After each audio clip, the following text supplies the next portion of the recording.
Senator Dr. Rasha Kelej, CEO of Merck Foundation and the chairperson of the Merck Foundation Africa Asia Luminary.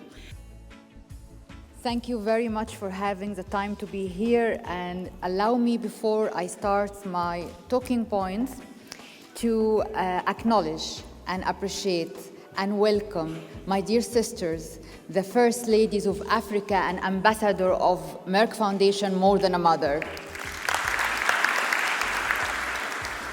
I'm so honored and grateful that you had time of your busy agenda and to be with us today after a long time of travel restriction and movement and COVID-19 pandemic.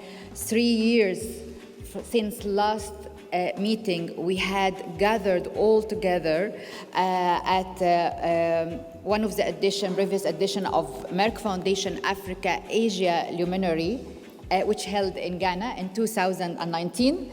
And 3 months after that, Corona happened, and no one been able to move or travel for maybe 2.5 years. And this is the first luminary and gathering all together face-to-face and physically after coronavirus pandemic since 2019, which is almost 3 years. But we gathered online and we continue with our activities and our programs, even stronger than ever.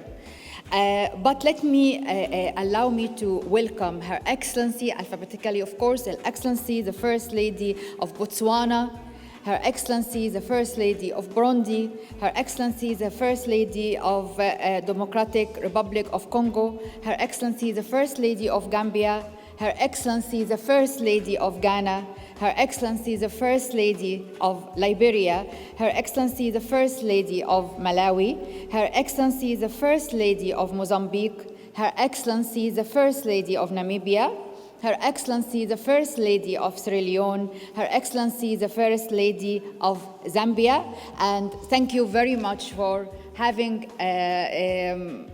time of your busy agenda to be with us here today.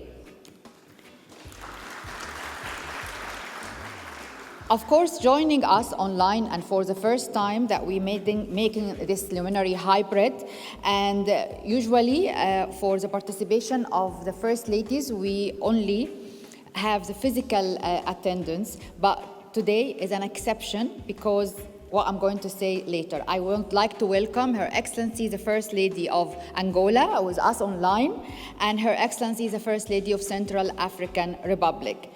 Her Excellency the First Lady of Angola, because of the election and the whole engagement of this, she couldn't join us physically, but she wanted to join us in person. And also Central African Republic, Her Excellency First Lady of Central African Republic, due to her health issues, she's getting treatment abroad and she couldn't join with us, although she joined all our luminaries since 2015. And this is the first time she couldn't join us physically, but she was with us online, and we wish her a speedy recovery. Of course, the reason why we had this online participation this year, because we're celebrating together the 5th anniversary of Merck Foundation, which established in 2017. I remember that year. I remember that we had our first luminary during the establishment of 2017 in Egypt, in Cairo. And with us was Her Excellency, the First Lady of Gambia, and also Central African Republic.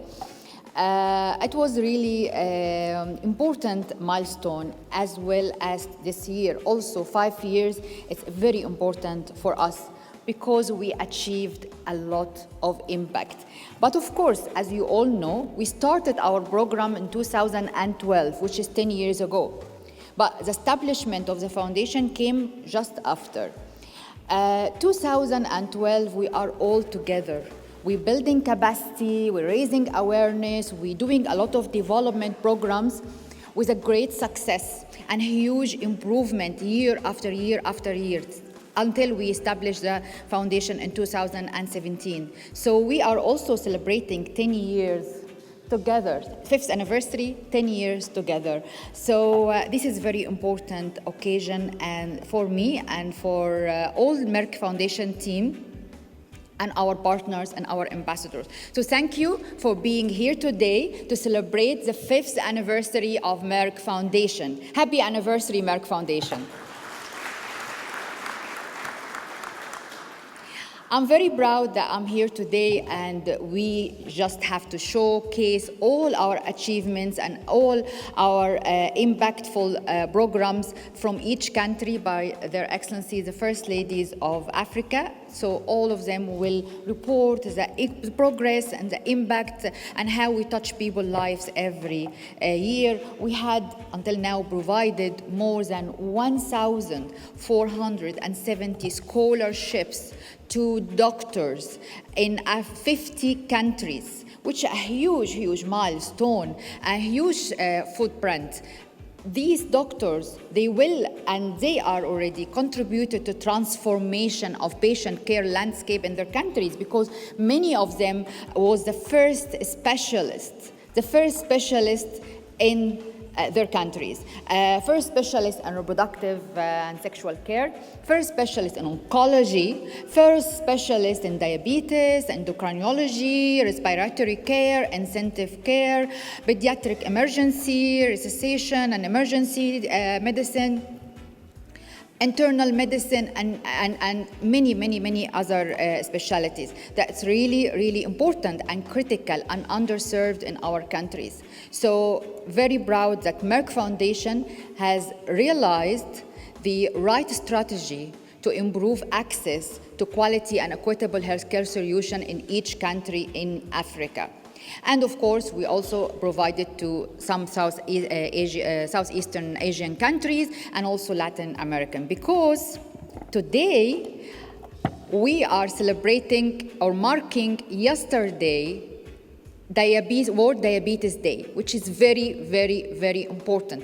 The World Diabetes Day is very important because it's remind us with our journey to fight diabetes every day. We are fighting diabetes every day. You know that out of 1,470 scholarships, there is 700 scholarships provided to diabetes care, to one-year diploma and two-year master degree, diabetes, endocrinology, and cardiovascular preventive. And these doctors will make a contribution because there are different provinces nationwide in each country. This is a huge number that can transform diabetes care and hypertension care in Africa and in their countries and their communities, either by raising awareness to prevent it or manage it.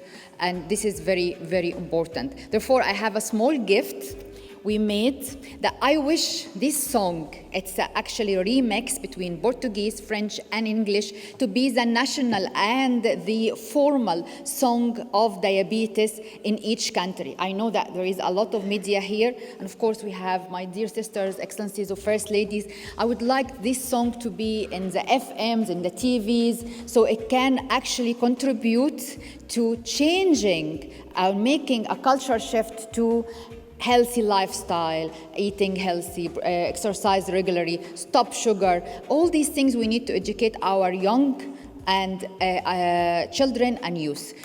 This is to mark together the World Diabetes Day, and of course this is the remix, but there is a version in English, full version in French, and full version in Portuguese. I'd like to acknowledge, of course, and thank the singers, Kwesi from Ghana for English version, and Blaise from Mozambique for the Portuguese version, and Laura from Mauritius for the French version. So it's a really pan-African song. I know that this will make a big difference because I can see from our social media, we have 4 million followers on our social media, and most of them shared it and listened to it, and make a big difference for kids, especially kids, because you know that diabetes is really increasing, the incidence is really increasing so fast.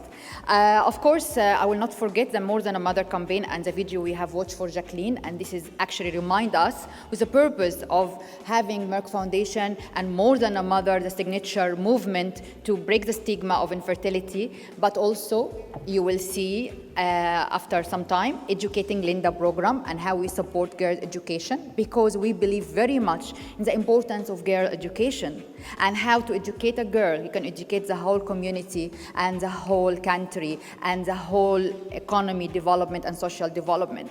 Stronger families, stronger, healthier and happier families. So this is very important also because we provided scholarships to underprivileged and clever and very highly performance girls in many countries to be able to continue their education. This is also a very important program. And each program has its own campaign of songs and media recognition awards and songs and films and fashion awards because we want to integrate every category and sector in Africa to make a difference and to raise awareness and create a culture shift about this topic.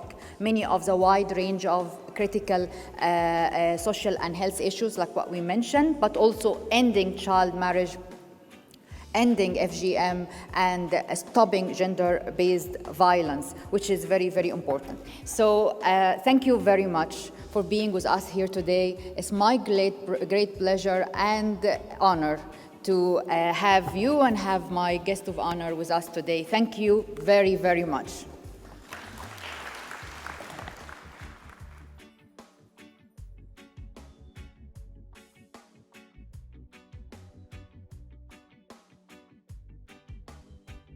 The founder of the Merck Foundation and the founder of this conference, the Africa-Asia Luminary.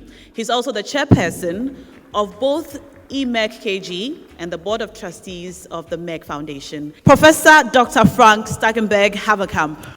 Right, Your Excellencies, First Ladies of Africa, distinguished healthcare providers, ambassadors, policymakers, media representatives, Merck Foundation alumni, ladies and gentlemen, and dear colleagues. It's great to be here again after the 2 difficult years we all had to go through. But I think we overcome it now and can go back to our normal routine. I welcome all of you to the 9th edition of the Merck Foundation Asia Africa Luminary. It feels great to meet Your Excellencies, the First Ladies of Africa in person after 2 years of meeting virtually only. And as we all know, a virtual meeting is not the same as a meeting from person to person, because we are all social beings and we need the personal contact. The last time we met face-to-face was at our luminary in Ghana in 2019. Following this, we have been hit by the coronavirus global pandemic that restricted our travels and our movements quite severely around the globe. However, we kept meeting online and we continue to run our programs with great success thanks to technology. I'm very glad that we are all here today to celebrate together a very important occasion, the 5th anniversary of Merck Foundation, and to mark 10 years of our journey of building healthcare capacity and the developing programs since 2012, particularly in Africa. Up to now, it is an amazing journey, a journey full of success stories and significant impact of transforming the everyday lives of many people. Your Excellencies, let me take this opportunity to acknowledge your great efforts to support the healthcare sector in many ways, which in turn boosts the ability of healthcare workers, or everyday heroes, to fulfill their duties, especially during the coronavirus epidemic. Without your support, your help, and your constant engagement, that would not have happened. I also thank you for dedicating your time to be with us today as guests of honor of this important conference in order to exchange your experience and your success stories of addressing the challenges of healthcare. Furthermore, we want to share with you Merck Foundation's plans and the overall impact of our programs in partnership with your offices and foundations, Ministries of Health, Education, Gender and Communication, and Academia, not to forget.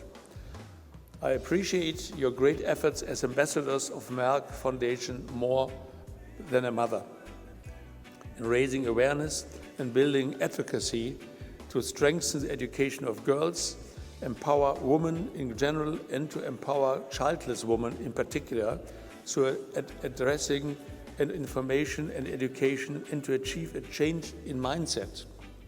Well done. That is not an easy task, an ongoing uphill battle. I also acknowledge our Merck Foundation alumni from 50 countries who are with us here today, either physically or virtually. I'm very proud of your success in finishing your scholarships. Congratulations to you who have graduated.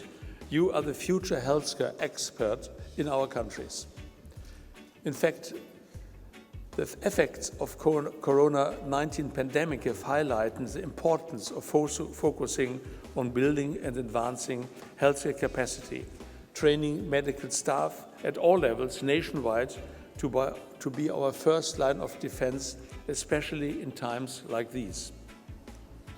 Governments realized more than ever the urgent need to address the gaps in the public health sectors to meet the demands of the COVID-19 pandemic and of the ongoing healthcare needs of their population.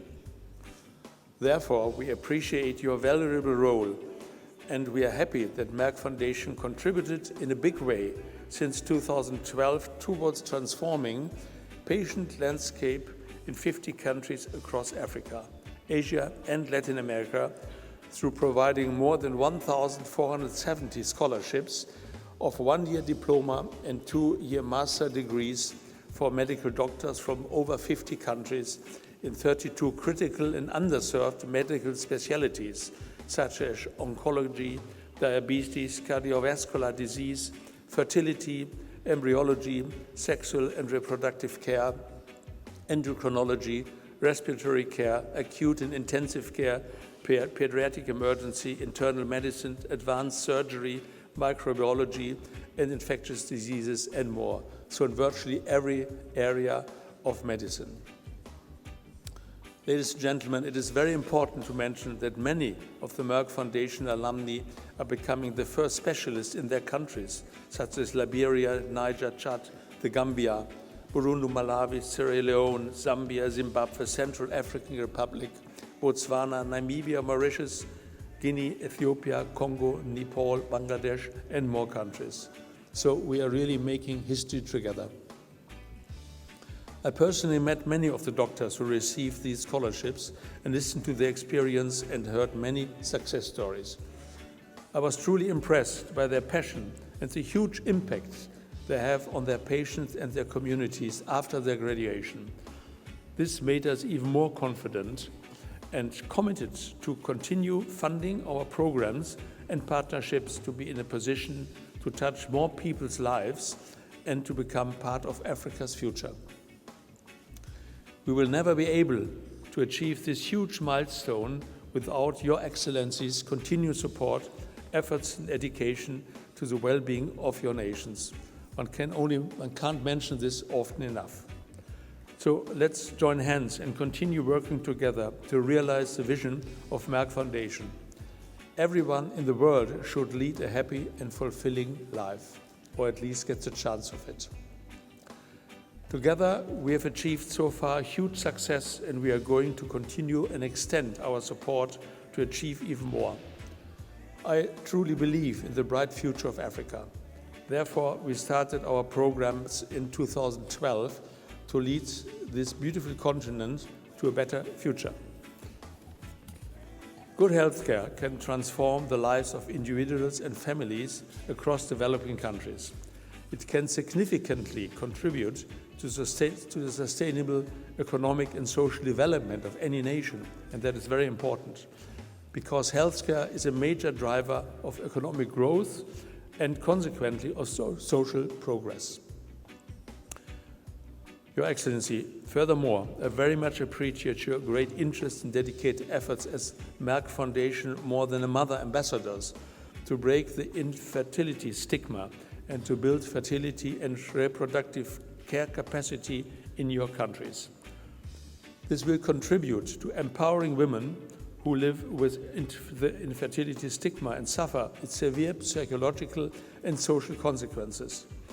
I know this campaign is very close to your heart as much as it is close to mine. This campaign has become a strong movement that defines interventions to raise awareness about infertility prevention, infertility management, and male infertility, all in partnership with you. The initiative also provides training for media representatives and fertility specialists and embryologists who became the first in their respective countries to build and advance local fertility and sexual and reproductive care capacity and raise awareness about the infertility stigma in Africa. So let's continue our joint efforts to make a real difference and break this infertility stigma. I also know that all of you are very interested in our Education Linda program to support girls' education in your countries and the rest of Africa. We strongly believe that raising educated girls means stronger women, stronger families, stronger communities, hence stronger and wealthier countries. Therefore, we created this program that fits very much with your own programs to support girls' education and women empowerment. The program provides scholarships, grants for brilliant but underprivileged girls so that they overcome the various challenges to complete their education, to reach their potential and fulfill their dreams. This program is very important as it also aims to build advocacy and sensitizing communities about the importance of girl education and the urgent need to end child marriage. The challenges Africa's nations are facing are huge, we know that. But we are committed to work closely with all of you to overcome them. Let's say together we can make a difference. Thank you, Your Excellencies, First Ladies, for being today with us. Thank you for all your continuous support and happy 5th anniversary to Merck Foundation. Thank you very much.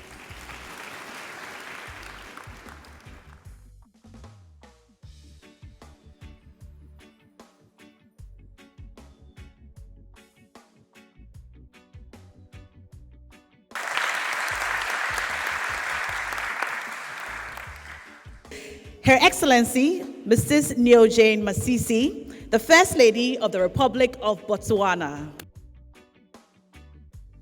My dear sisters, Your Excellencies, African First Ladies, Chairman of the Executive Board of Merck, Professor Frank Stangenberg-Haverkamp, CEO of Merck Foundation, Senator Dr. Rasha Kelej, distinguished healthcare providers, policymakers, and the media, ladies and gentlemen, I wish you all a very, very good morning. It is my utmost honor and privilege as I join my dear sisters, Excellencies of African First Ladies, and all of you as one of the participating guests of honor in celebration of the 9th edition of Merck Foundation Africa-Asia Luminary this morning.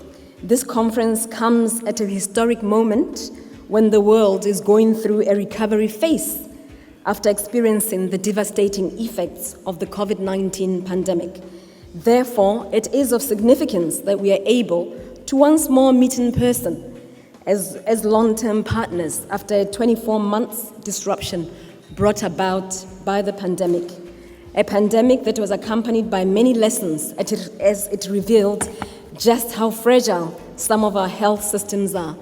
You will all agree that it is thanks to many of you who are here and still remain frontliners in your respective countries that we have made it here today, when combined millions globally could not survive. We thank you, all frontliners. Round of applause, please. As a Merck Foundation more than a mother ambassador, I'm very excited to be a part of this prestigious conference. Let me appreciate Merck Foundation for organizing this conference, which has brought together participants from over 70 countries. A very significant footprint indeed.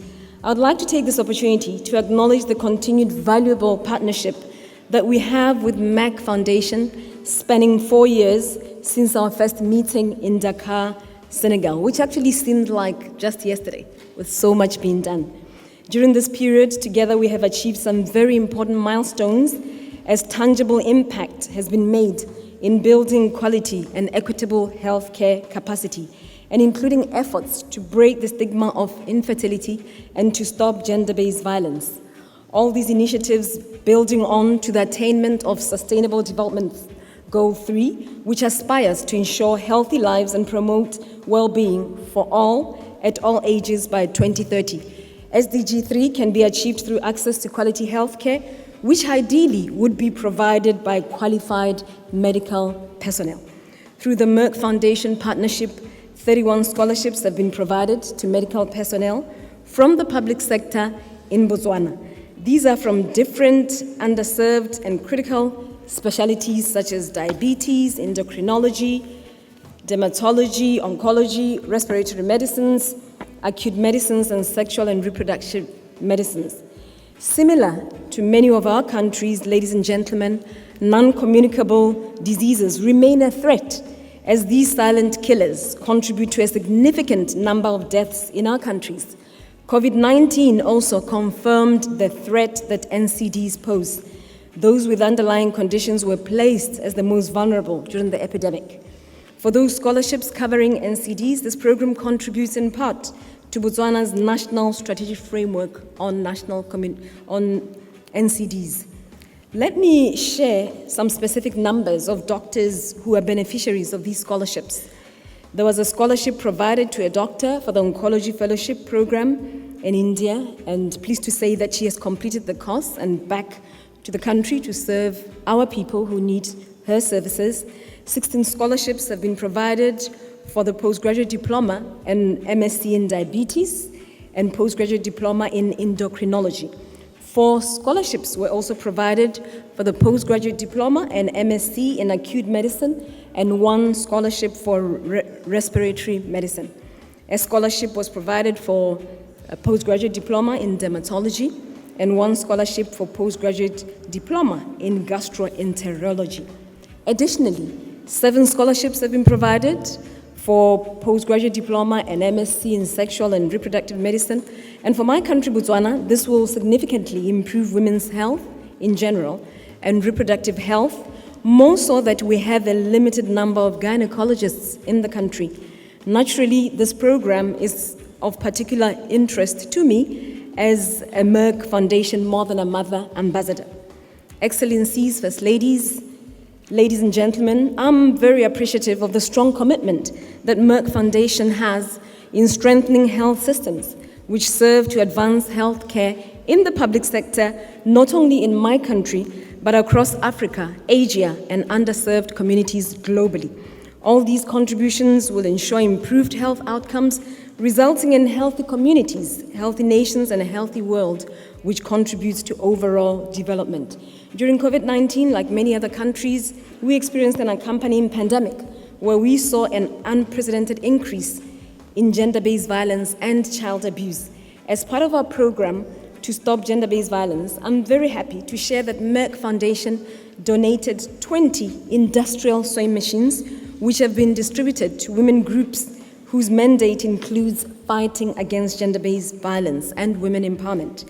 This was an effort to promote income generation and, of course, skills acquisition, which will result in improved livelihoods and those of the family members and community at large.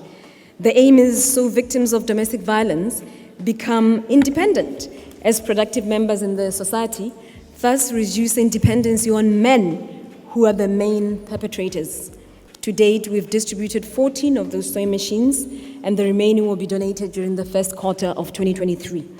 During 2019, together with Merck Foundation, we launched a poster contest on Stop GBV as part of the gender-based violence campaign, contributing to our efforts in ending the scourge in Botswana.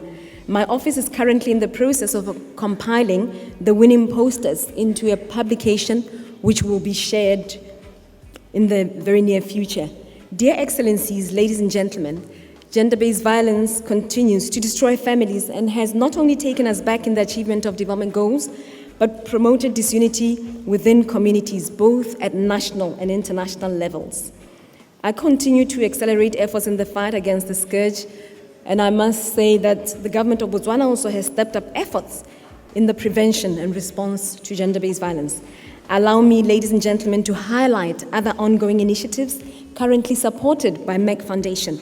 We are working together to create a children's storybook whose primary aim is to raise awareness on the need for society to listen and also believe that victims of gender-based violence and child abuse are experiencing, and also to encourage these youngsters and young women to speak out, for in speaking out, then only can they get help. Furthermore, the office is in the process of adapting Merck Foundation storybooks across the thematic areas of importance of educating girls, ending child marriages, women empowerment, and of course, eliminating the infertility stigma. The intention is that these books will be distributed across the country in schools where adults and girls and young women continue to face these challenges.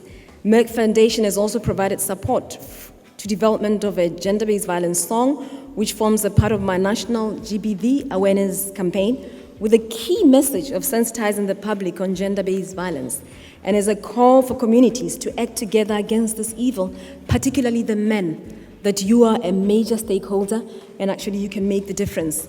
During the early part of 2023, Merck Foundation will provide media training for all media houses and communication specialists, including mass communication students in tertiary schools in our country, providing guidance on the significant influence they have on consumers of news, particularly in creating the perceptions on issues such as infertility, gender-based violence, and women empowerment.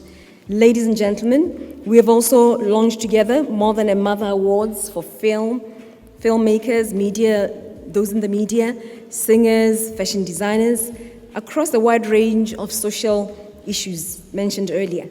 Infertility, ladies and gentlemen, remains traumatic, with scarring effects on women worldwide, as these women's worth is compromised at all levels within our communities, leading to their fragile self-esteem. These women go through violence, divorce, and painful stigma, as the blame lays solely on them for the childless home. Global data, according to the World Health Organization, states that between 48 million couples and 186 million individuals have infertility.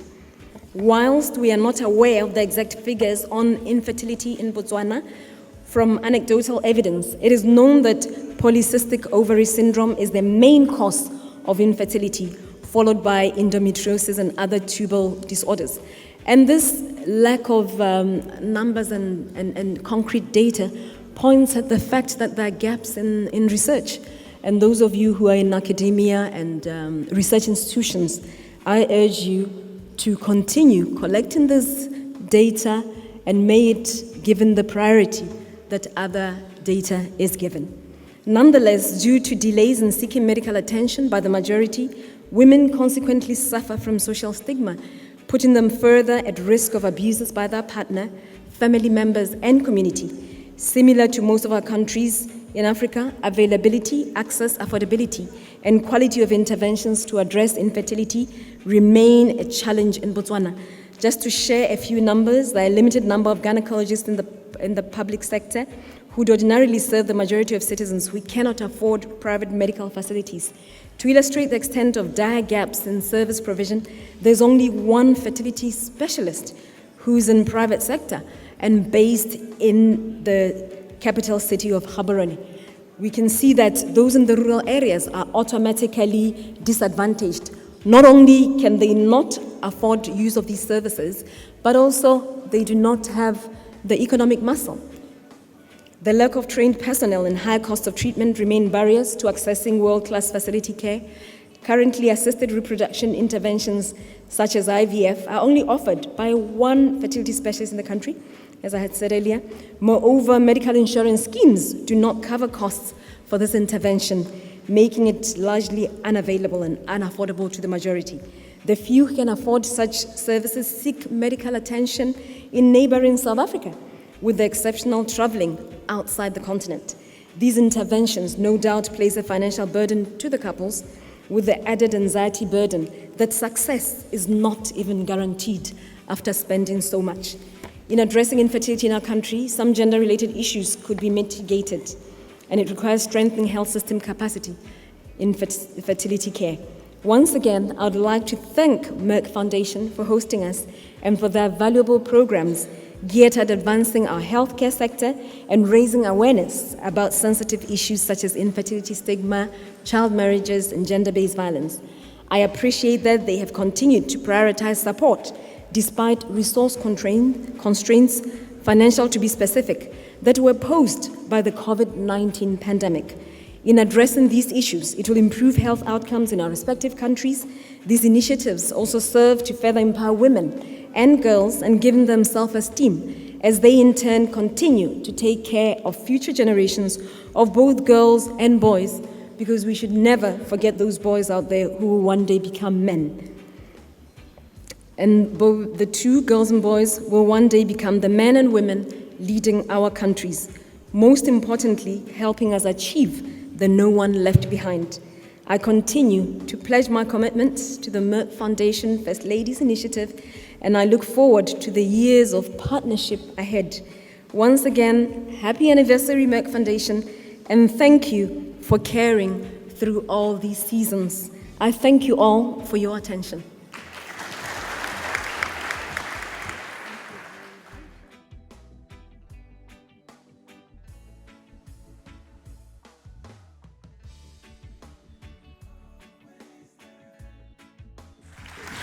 Her Excellency, Madame Angeline Ndayishimiye, the First Lady of the Republic of Burundi. Mes chères sœurs, Excellences, Première Dame africaine, Monsieur le Président du Conseil d'administration de la Fondation Merck, Honorable PDG de la Fondation Merck, Dr Rasha Kelej, distingués invités, Mesdames et Messieurs, tout protocole observé. C'est un honneur pour moi et ma délégation de prendre part à la 9e édition de Merck Foundation Africa Asia Luminary 2022. C'est aussi une joie pour nous tous, je l'espère, de pouvoir nous rencontrer en présentiel après la période d'épreuve que le monde vient de traverser au cours des 2 dernières années. Permettez-moi, Mesdames et Messieurs, de commencer par souhaiter à la Fondation Merck un joyeux anniversaire de 5 ans. Toutes mes félicitations au Dr Rasha Kelej, au professeur Frank et à toute l'équipe de la Fondation Merck pour cette importante étape que la Fondation Merck vient de franchir. À cette occasion, je voudrais remercier la Fondation Merck pour le partenariat à long terme avec mon bureau, principalement avec la Fondation Bonne Action Umugiraneza que je dirige au Burundi. À base de ce partenariat, nous avons pu exécuter ensemble d'importants programmes en rapport avec la santé, l'éducation et l'autonomisation des jeunes. Je citerai ici l'appui à la Fondation plusieurs médecins burundais, des spécialistes créés, une formation dispensée dans le cadre de l'amélioration du secteur de la santé au Burundi. Les premiers bénéficiaires de cette formation sont déjà sur terrain et d'autres sont en cours de formation. De notre côté, que ce soit dans le cadre de l'Office de la Première Dame pour le développement au Burundi, au PDD en sigle, ou la Fondation Bonne Action Umugiraneza, nous avons placé la santé, l'éducation, l'autonomisation des femmes et des jeunes parmi les missions les plus prioritaires. En plus de l'éducation et la santé, je poursuis en tant qu'ambassadrice de la Fondation Merck, plus qu'une mère, la lutte pour l'autonomisation de la femme et de la fille burundaise. C'est dans ce cadre que j'ai animé plusieurs ateliers de sensibilisation des jeunes sur le thème de la sagesse, le leadership et la santé de la reproduction. Cette année, alors que le monde célèbre la Journée internationale de l'hygiène menstruelle le 28 mai de chaque année, j'ai levé la voix pour briser toute forme de stigmatisation envers cet état physiologique naturel de la fille et la femme après avoir compris que la mauvaise gestion de l'hygiène menstruelle peut constituer l'une des causes d'abandon scolaire pour les jeunes scolarisés. Toujours en tant qu'ambassadrice de la Fondation Merck, plus qu'une mère, nous avons initié un projet qui vise l'autonomisation des femmes infertiles. Il s'agit de l'ouverture du centre de fertilité au Mugiraneza, le tout premier centre de fertilité au Burundi.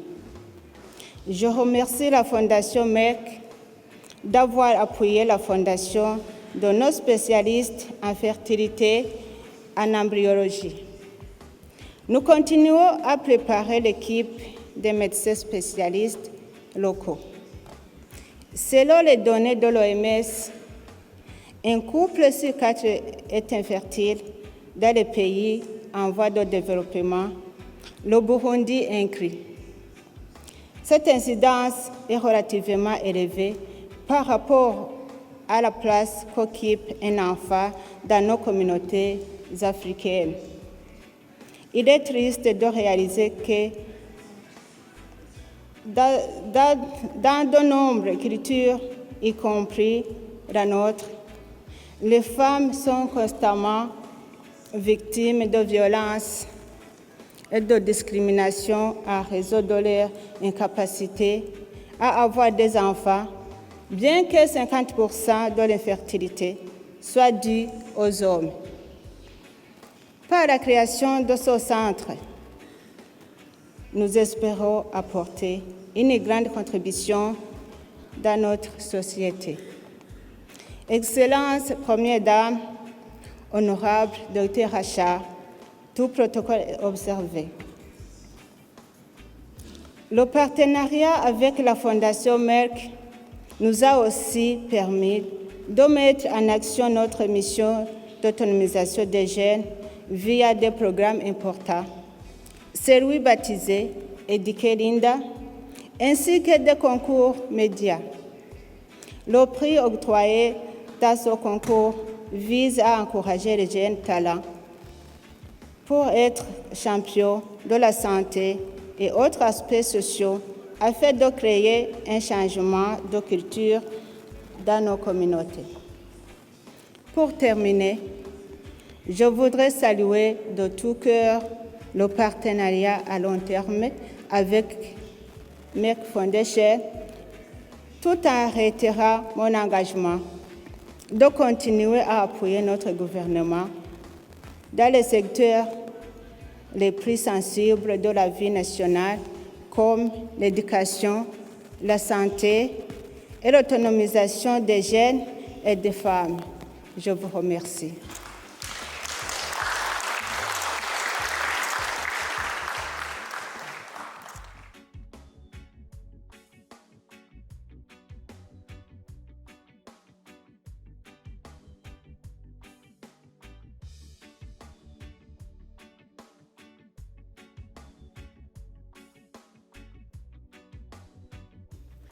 Her Excellency, Madame Denise Nyekeru Tshisekedi, the First Lady of the Democratic Republic of Congo.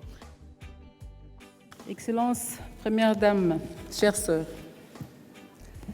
Professeur Dr Franck, Président du Conseil d'administration de Merck, chers sénateurs et Dr Rasha Kelej, Directrice générale de la Fondation Merck, chers prestataires de soins de santé et représentants des médias, Mesdames et Messieurs, c'est pour moi un honneur de participer à cette 9e édition de Merck Foundation, African Asia Luminary, et de célébrer ensemble avec mes chères sœurs, les Premières Dames d'Afrique, le 5e anniversaire de la Fondation Merck. Je saisis l'occasion pour saluer l'engagement du Président et de la Directrice générale de la Fondation Merck à faire progresser le secteur de la santé publique à travers l'Afrique et à aider à résoudre les problèmes sociaux et sanitaires critiques grâce à des programmes efficaces de sensibilisation communautaire. Pour ce qui concerne mon pays, la République démocratique du Congo, le partenariat avec la Fondation Merck a débuté en 2020, en pleine pandémie de Covid-19. Cette pandémie a fortement bouleversé les équilibres dans nos pays respectifs. Elle a permis de nous rendre compte de l'importance capitale de renforcer les capacités des soins de santé et de former nos médecins locaux. La collaboration avec la Fondation Merck est tombée à point nommé, et a notamment contribué à la lutte contre ce fléau. Elle a conduit à la mise sur pied du programme d'octroi des bourses à nos jeunes médecins et infirmières dans les domaines de l'oncologie, de la fertilité, de l'embryologie et du diabète. Sachant que le diabète a été reconnu comme facteur de risque pour les maladies cardiovasculaires et de comorbidité de la COVID-19. À ce jour, 77 bourses ont été offertes dans le cadre de ce programme de formation. Ces bourses sont réparties de la manière suivante. 9 bourses ont été accordées à nos premiers spécialistes de la fertilité et embryologie.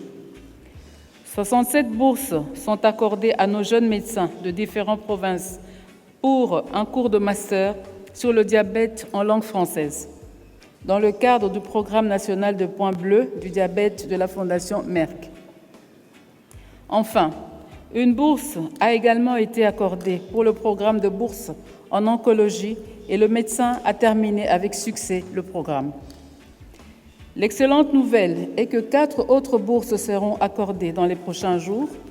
Ces programmes de formation offrent la possibilité de créer, par exemple, une clinique du diabète dans nos formations sanitaires dans le but d'aider à prévenir et à prendre en charge la maladie dans leur propre communauté, ou encore soutenir les couples infertiles et d'autonomiser les femmes infertiles grâce à un accès adéquat à l'information et aux initiatives de changement de mentalité.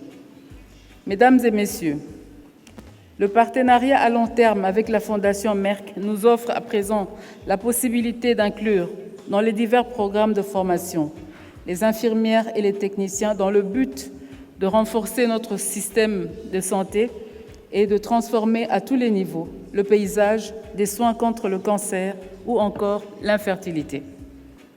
De plus, avec la Fondation Merck, nous travaillons constamment pour introduire des idées innovantes dans différents secteurs.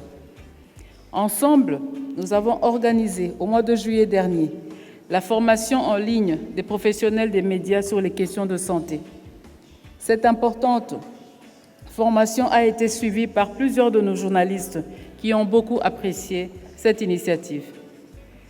Le but poursuivi était de mettre l'accent sur le rôle essentiel des médias pour créer un changement de culture, briser le silence et être la voix des sans-voix, sensibiliser aux problèmes sociaux et sanitaires sensibles tels que la stigmatisation liée à l'infertilité, l'éducation des jeunes filles, l'autonomisation des femmes, les mariages des enfants et les mutilations génitales féminines, les violences basées sur le genre, le dépistage précoce et la prévention du diabète.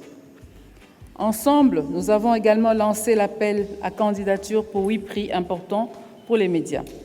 Les cinéastes, les créateurs de mode, les chanteurs et les jeunes talents potentiels dans ces domaines. Nous avons eu de nombreux gagnants au cours de ces dernières années et je suis certaine qu'il y en aura beaucoup plus cette année. Mesdames et messieurs, comme vous le savez, nous avons publié 3 livres de contes pour enfants afin de lutter contre la stigmatisation de l'infertilité et de la violence domestique qui en résulte, de promouvoir l'autonomisation de la femme et de la jeune fille, ou encore d'adopter les bons gestes pour lutter contre la COVID-19. Le premier livre, L'histoire de David, met l'accent sur les fortes valeurs familiales d'amour et de respect dès le plus jeune âge. Le deuxième livre, Éduquer Cathy, souligne l'importance de l'autonomisation des filles par l'éducation.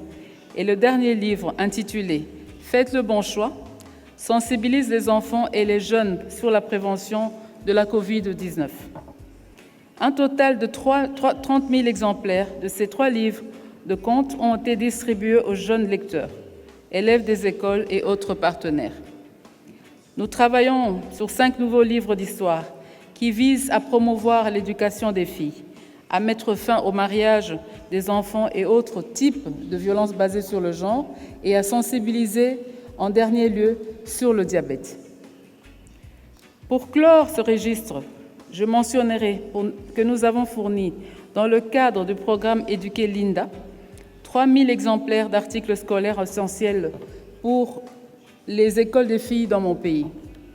Bientôt, 20 écolières, très performantes mais défavorisées, recevront une bourse de la Fondation Merck pour couvrir leurs frais de scolarité, leurs uniformes et leurs articles, afin qu'elles puissent poursuivre leurs études et réaliser leurs rêves. Je suis très enthousiaste à l'idée de ce programme car il s'inscrit dans notre stratégie de soutien à l'éducation des filles qui me tient particulièrement à cœur. Mesdames et messieurs, je terminerai mon allocution de ce jour en saluant encore une fois l'engagement de la Fondation Merck d'accompagner l'Afrique en général et la République démocratique du Congo en particulier, dans sa marche irréversible vers le développement. Pour ma part, dans mon rôle d'ambassadrice de Plus qu'une mère, je continuerai à développer et promouvoir les différents programmes offerts par la Fondation Merck dans mon pays. Même si je reste convaincue que nous pouvons encore faire beaucoup plus, je tiens à remercier la Fondation Merck pour tout le travail formidable qu'elle accomplit et aussi pour nous avoir accueillis aujourd'hui. Encore une fois de plus, joyeux 5e anniversaire à la Fondation Merck. N'oublions pas qu'ensemble, nous sommes une communauté plus forte. Je vous remercie.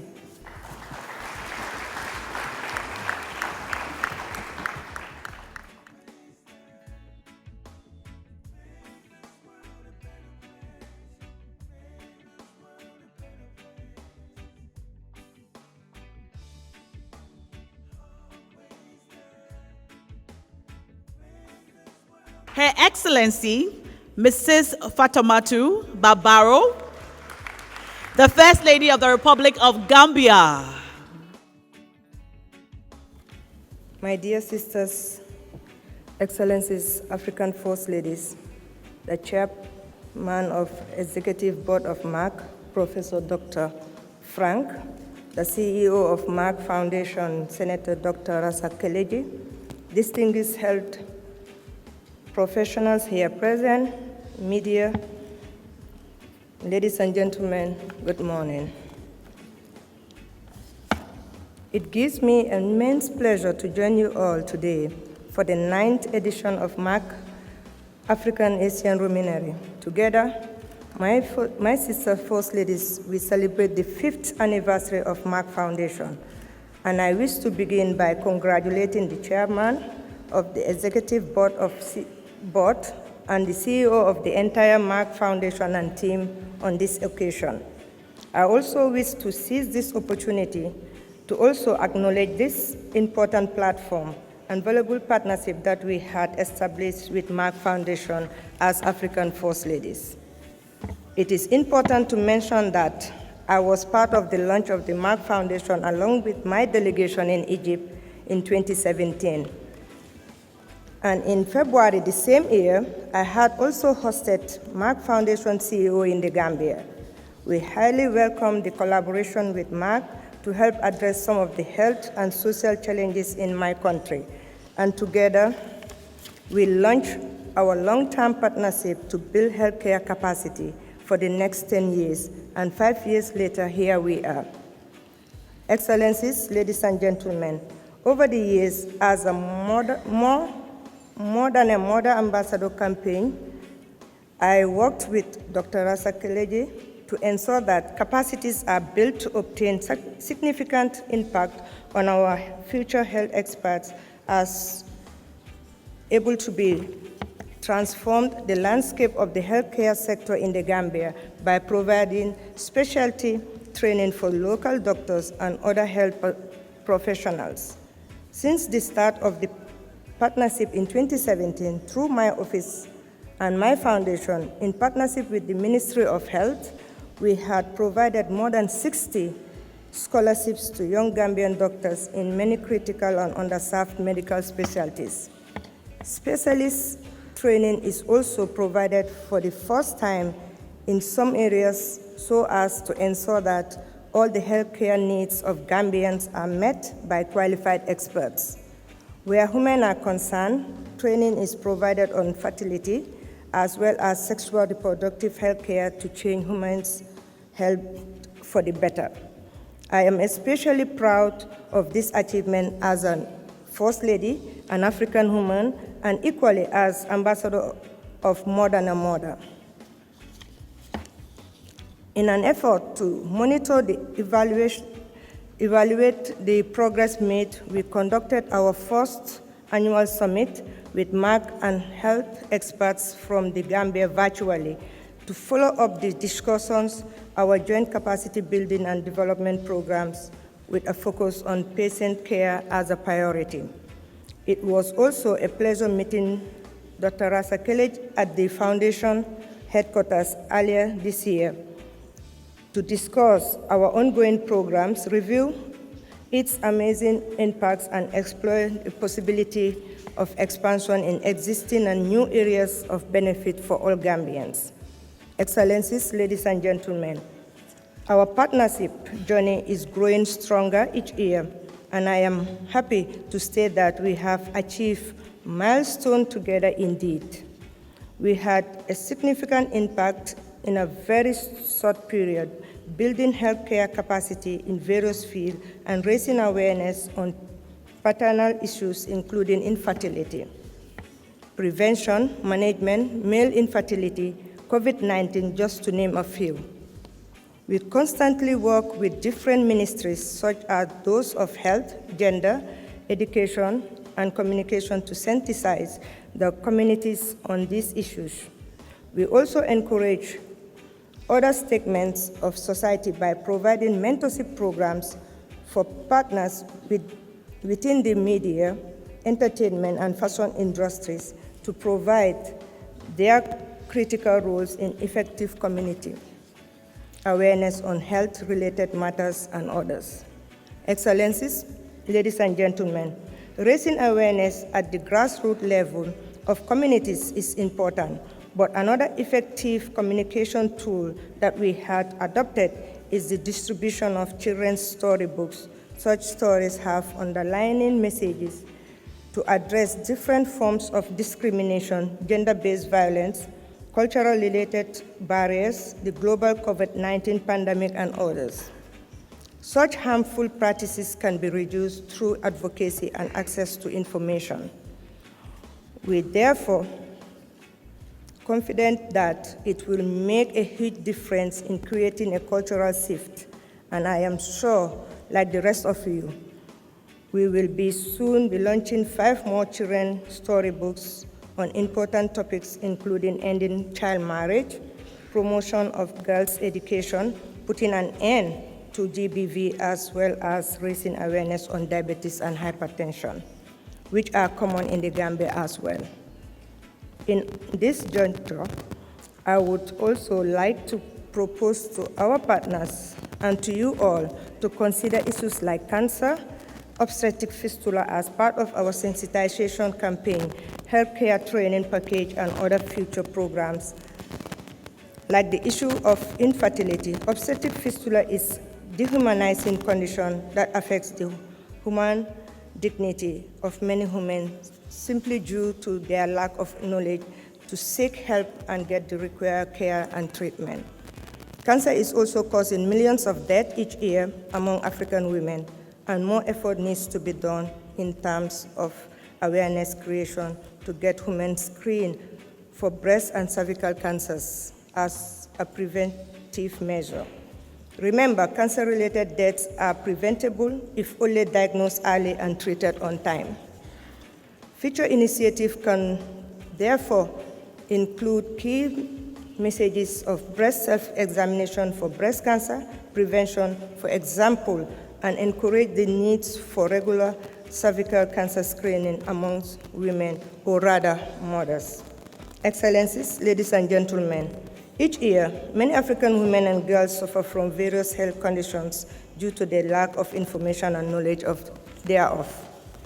Education is therefore key in ensuring an empowered and healthy women populace. For this reason, we continue to empower girls through education under the Educating Linda program.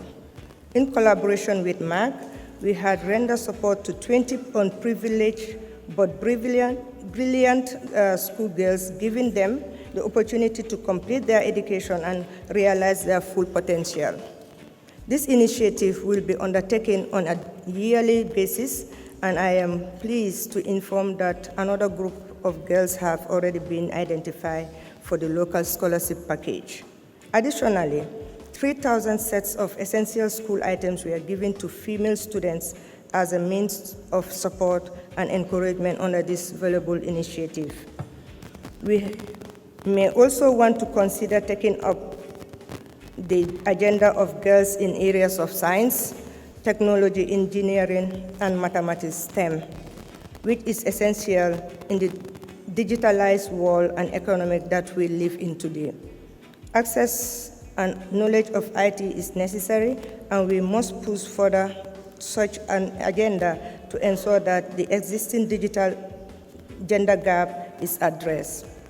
Excellencies, ladies and gentlemen, I am proud of Merck Foundation's continuous commitment to advance the healthcare capacity and reshape the public health care sector in my country.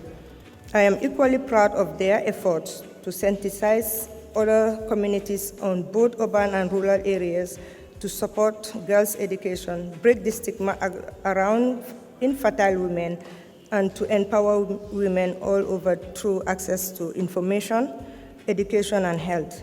I therefore celebrate Merck for the valuable support that they had rendered, which had led to a significant social and health impacts on our countries, and would like to assure you of all my continuous commitment to our joint programs. On behalf of the people of the Gambia, and indeed on my own behalf, I wish Merck Foundation a happy anniversary.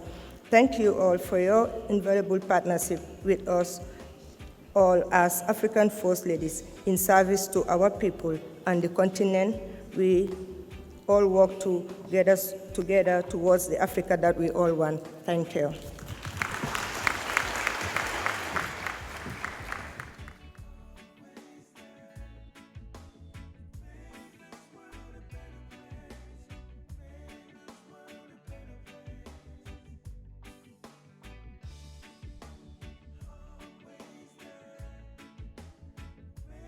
Her Excellency, Mrs. Rebecca Ekufuado, the First Lady of the Republic of Ghana. Thank you, and good day to everyone. I bring you greetings from Ghana. My dear sisters, Your Excellencies, Sister First Ladies, Chairman of Executive Board of Merck, Professor Dr. Frank Stangenberg-Haverkamp, CEO of Merck Foundation Senator Dr. Rasha Kelej, distinguished healthcare providers, policymakers and media, ladies and gentlemen. It is indeed heartwarming to see you all in person. The last time we met in person was when I had the pleasure of hosting the Merck Foundation Luminary in Accra in 2019. I vividly recall the solidarity, the illuminating discussions, and the very fruitful outcome of that conference. I thank you all for making the Accra conference a success. Ghana's partnership with Merck Foundation was launched in January 2019. This partnership has been one of the most productive partnerships, not only for my office, but also for my foundation, the Rebecca Foundation. The Merck Foundation More Than a Mother Ambassador is an initiative that tugs at my heartstrings. Infertility, especially for African women, is a huge challenge. Growing up, I saw how stigma and lack of support traumatized women labeled as infertile. To me, this was gross injustice. So for me, this program was timely and essential. I fully believe in empowering women in general, but I also firmly believe in creating the kind of cultural shift that supports women, their partners, and society with the necessary resources to fight infertility stigma and provide treatment or coping options for couples. The support provided by the Merck Foundation to fight infertility and other medical conditions in Ghana has been immense. In all, Ghana has been fortunate to receive specialist training for more than 110 public sector healthcare providers. This valuable program has contributed greatly to improving access to equitable and quality healthcare solutions. Education, especially girl education, is one of the most important pillars for development. I am therefore pleased that Merck Foundation and my office are working to inspire and encourage girl education under the Educating Linda program. 20 highly performing but underprivileged girls have received scholarships, while 3,000 sets of school supplies have been distributed. Merck Foundation is also providing support for the Rebecca Foundation's Because I Want to Be TV mentorship program, with the aim to reduce school dropout rate for adolescent girls. It has been amazing to see these young girls grow in confidence and self-esteem right before one's eyes. Building strong strategic partnerships is what Merck Foundation does best. Collaborations with the media, musicians, fashion designers, filmmakers, and students has ensured that they use their voices, platforms, talents, and craft to create awareness about social and health issues. A highlight of these partnerships is the awards events. So far, 100 Ghanaian journalists have received awards. Various artists have also received awards. This has in no doubt contributed to the vibrancy of arts and culture in Ghana. Additionally, we have launched 3 inspiring children's books in Ghana. We are working on 5 new storybooks to be launched later this year to end child marriage, support girls' education, stop gender-based violence, and raise awareness about diabetes. Thank you, Merck Foundation, for your tremendous support to Ghana, and be assured that we are fully committed to working with you to make a difference in Ghana. I thank you.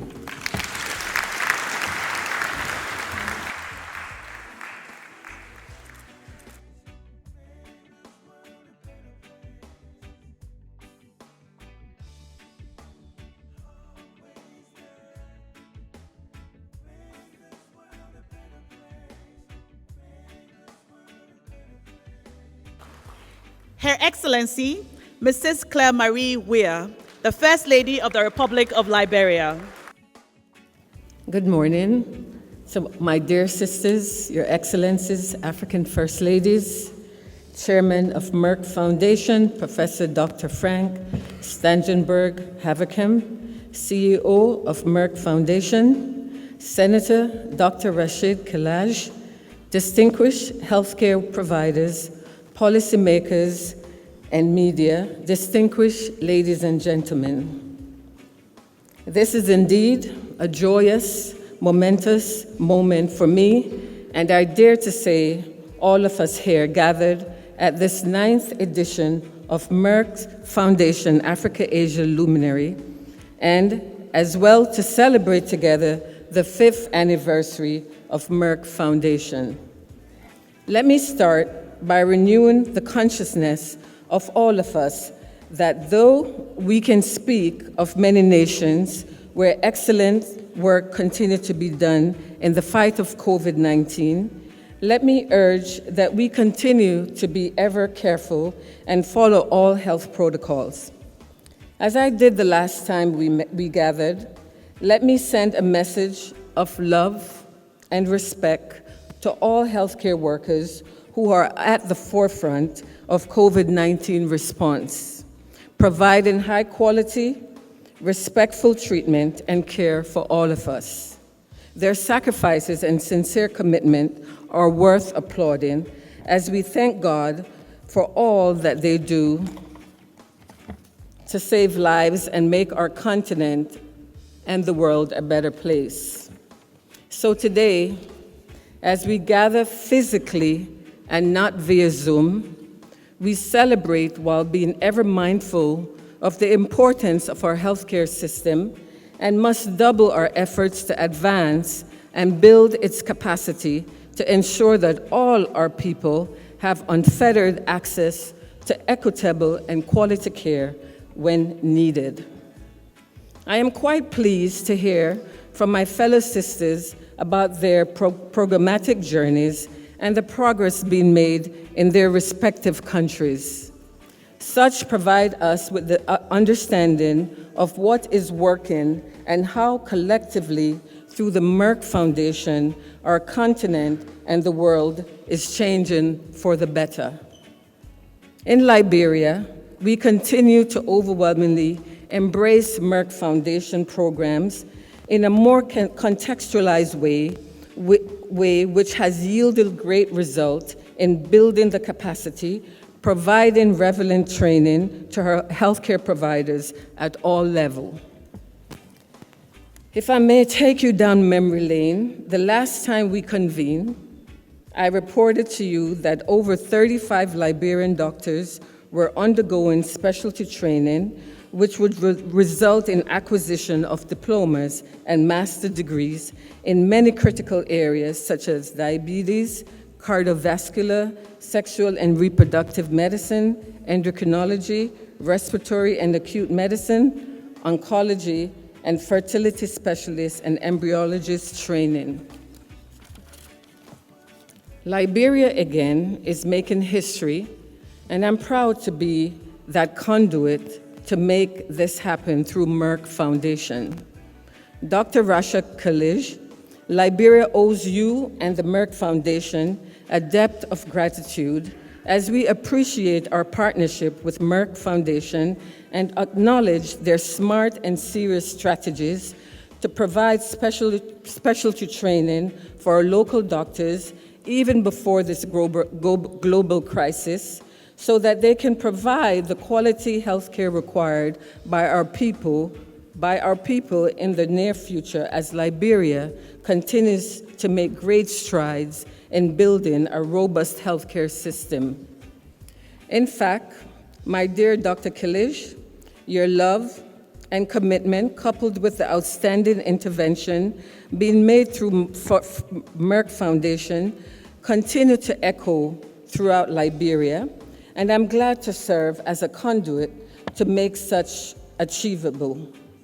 Hence, on behalf of the good people of Liberia, we most respectfully invite you and Merck Foundation to visit Liberia, where you will be able to get a bird's eye view of all that is transpiring as we seek your prayers and support for constructing of a state-of-the-art health facility that would provide maternal and infant care to a nation whose healthcare system was literally destroyed during the years of the Civil War. Such a facility is urgently needed, and we desire your response in the affirmative. As the ambassador of Merck, More Than a Mother in Liberia, we are a torchbearer of the programs of the Merck Foundation, which seek to empower infertile women through access to information, education, health, and the imminent change of mindset. Moreover, to empower our girls in education through Merck Foundation program, Educating Linda, we embrace same wholeheartedly. We continue to educate girls about their personal sanitation, and I'm particularly thankful to Merck Foundation and my dear sister, Dr. Rasha Kelej, for providing sanitary napkin production machine and raw material under my office She's You Menstrual and Personal Hygiene Initiative, and Educating Linda program that I've launched in Liberia last year. Through this, we will be able to provide thousands of good quality sanitary pads to our schoolgirls, ensuring good menstrual hygiene for them so they can continue their education.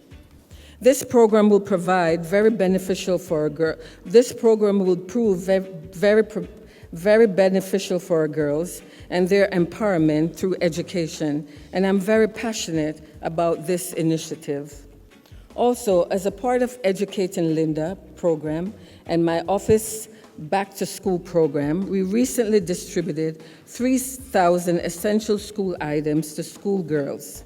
This, I must tell you, brought sustained smiles to faces of not only the students, but an outburst of unceasing jubilation to parents, school administrators, and teachers. This will be followed by awarding of scholarship of 20 underprivileged but brilliant girls to continue their education. I am convinced that if we educate a girl, she will indeed change the world. Liberia and Liberians suffered a prolonged brutal civil war that spanned a decade and a half. It divided the country terribly and saw over 250 lives senselessly lost. Today, Liberia and Liberians can boast of a peaceful nation now for more than a decade. However, in finding moments of reconciliation amongst a people bitterly divided, Liberians have held on to a part of the lyrics, our national anthem that says, "In union strong, success is sure, we cannot fail." Dear esteemed sisters, I'm proud to underscore my partnership with Your Excellencies First Ladies to work together, a spirit of collectivism, a united front to make a significant impact in our countries and the whole world through our strong platform, Merck Foundation First Ladies Initiative, an initiative I now refer to as Union Strong Initiative.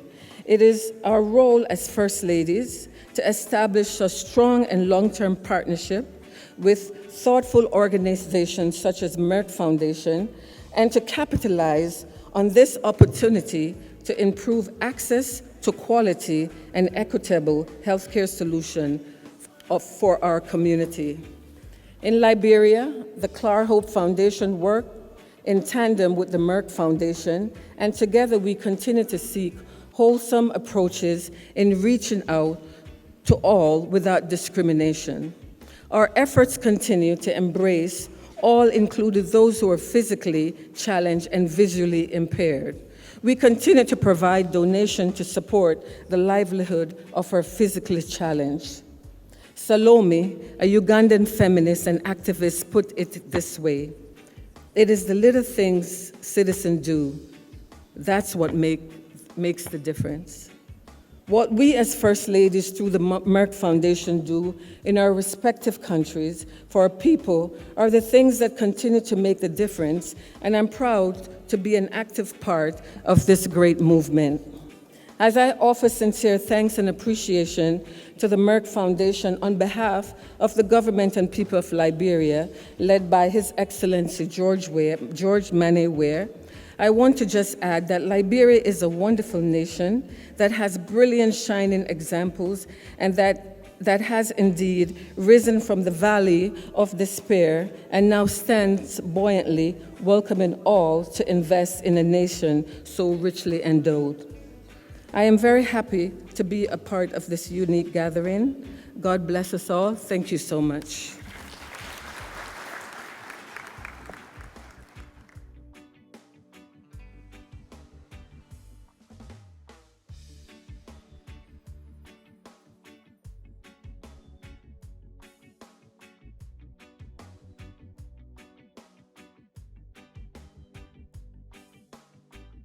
Her Excellency, Mrs. Monica Chakwera, the First Lady of the Republic of Malawi. Good afternoon, everyone. I would like to recognize my dear sisters, Your Excellency, the African First Ladies,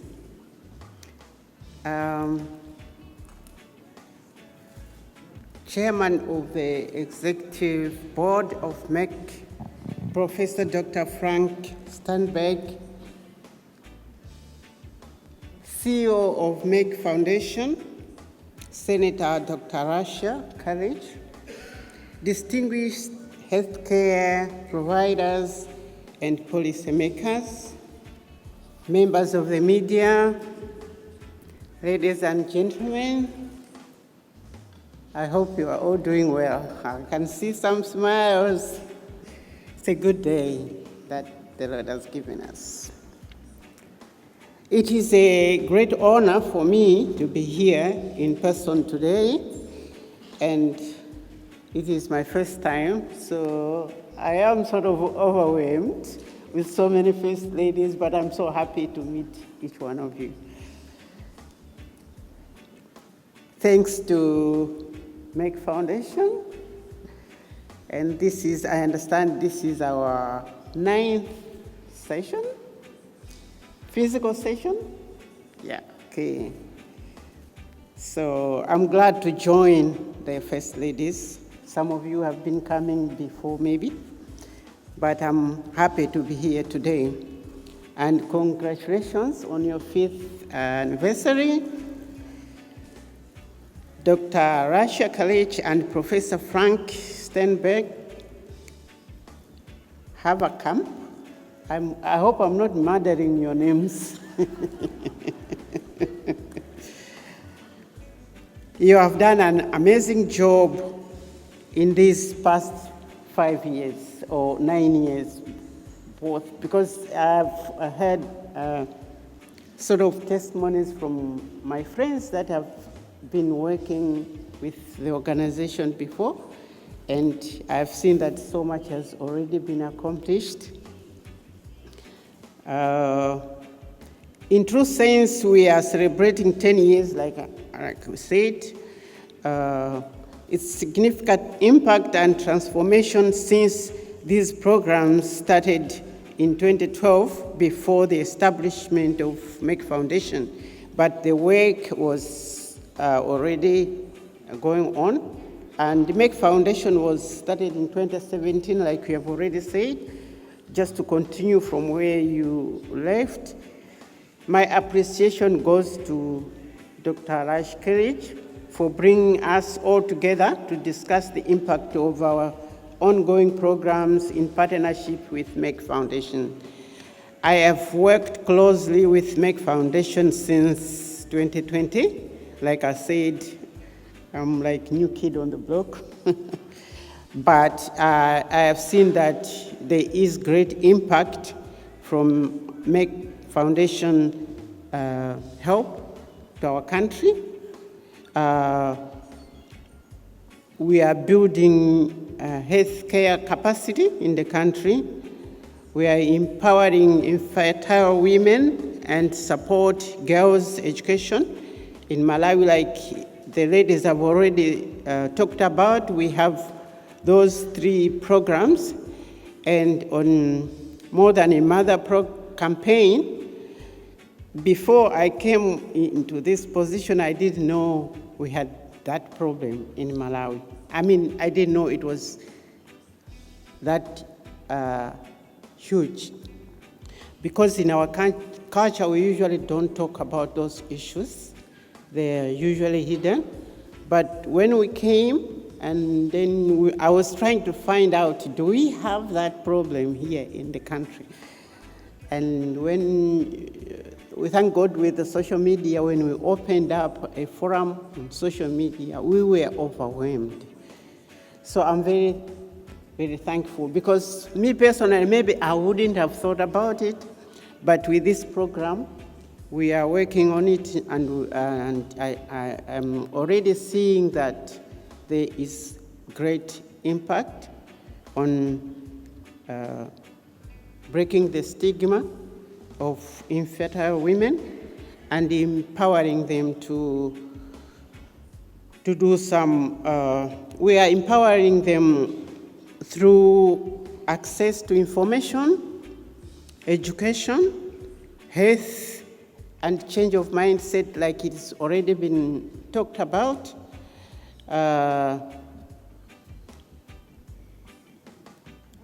So far, since we started, we have 13 infertile women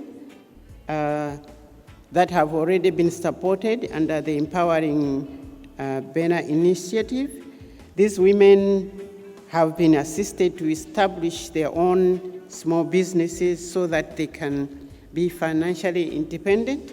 But we have many more coming to join us, and we thank Merck Foundation for helping out on that. And we have seen that there's good impact for the women that you can help to be independent financially, to be economically empowered financially. It gives them hope to be looked at as normal, because sometimes they look down upon themselves because they don't have a child of their own, as if they are not normal. So we are encouraging them to look at themselves, be independent. So my foundation has also recently signed a memorandum of understanding with UNFPA, specifically to initiate sexual reproductive health education. We are doing campaigns, especially in the village. I come from Malawi, which 80% of the people are in the village. And you know, some of you know village life, how it is.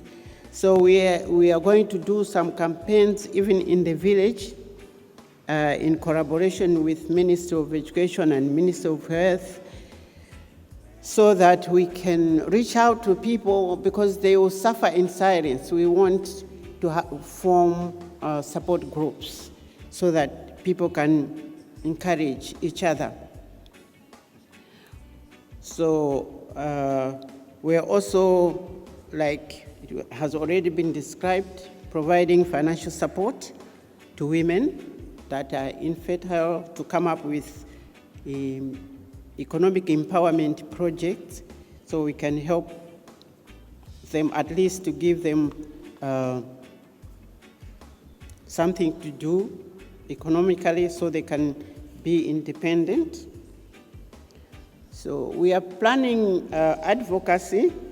We have started a little bit because Merck Foundation has been training some doctors in our country.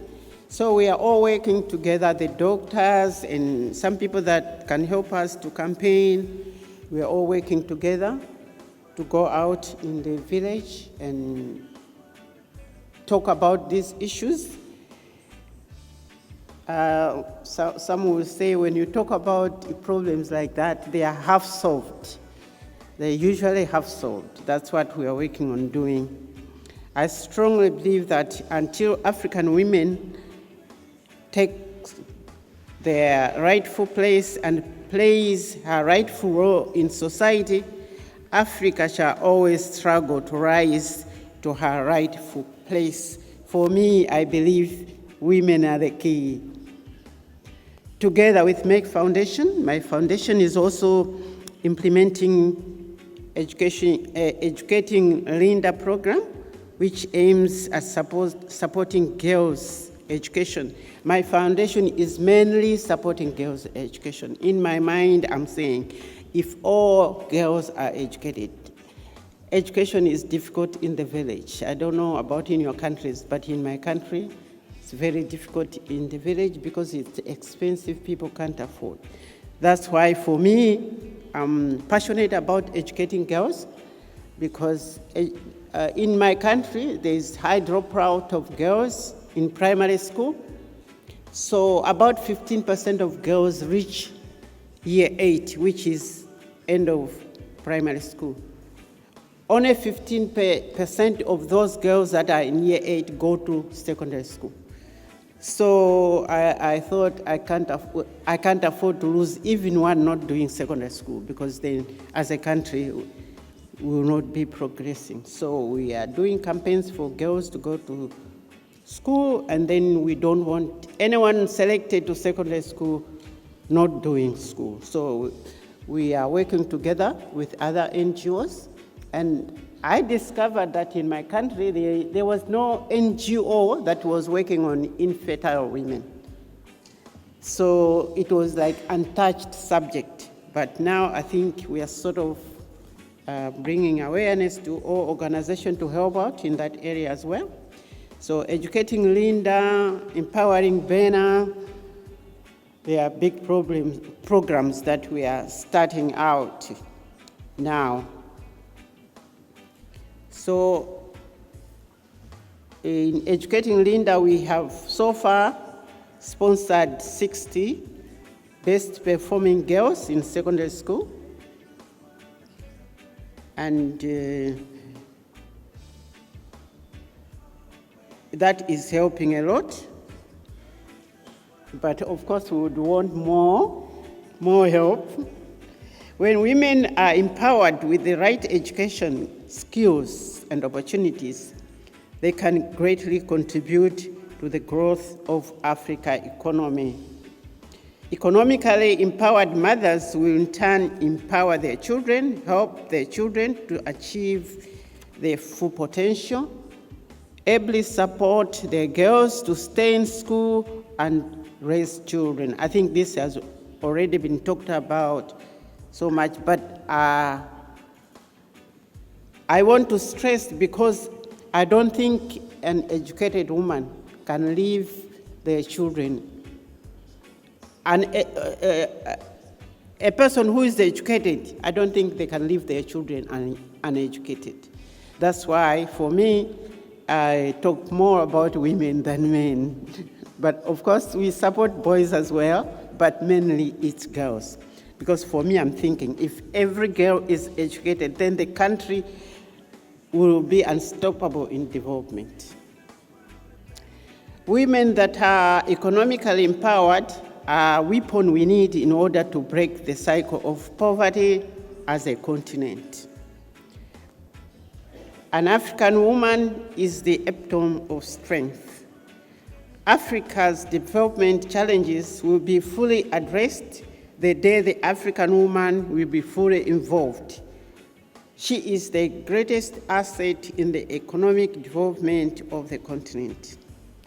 For Africa to reach the Sustainable Development Goals, women and girls must be protected, educated, empowered, and in good health.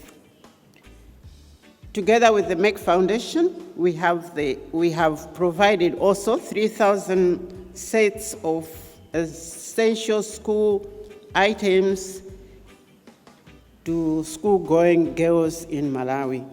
We have also launched and distributed 30,000 copies of 3 children's storybooks in line with the programs being implemented in Malawi. In addition, 4 new children's storybooks have just been completed with specific focus on gender-based violence and ending child marriages and supporting girls' education. Ending child marriages is a big problem in our country, and we are going out sensitizing people that they should leave girls in school until after 18 years. And I believe that by 18 years, a girl can make up her mind what she wants to do. I am also very happy to launch More Than a Mother and promoting healthy lifestyles awards for media, filmmakers, singers, and musicians, and fashion designers of Malawi. Through these awards, we hope to encourage our young talents and youth to create and innovate messages in their art and daily work to create awareness about a wide range of social and health issues. My country's partnership with Merck Foundation has also benefited us to build our health care capacity.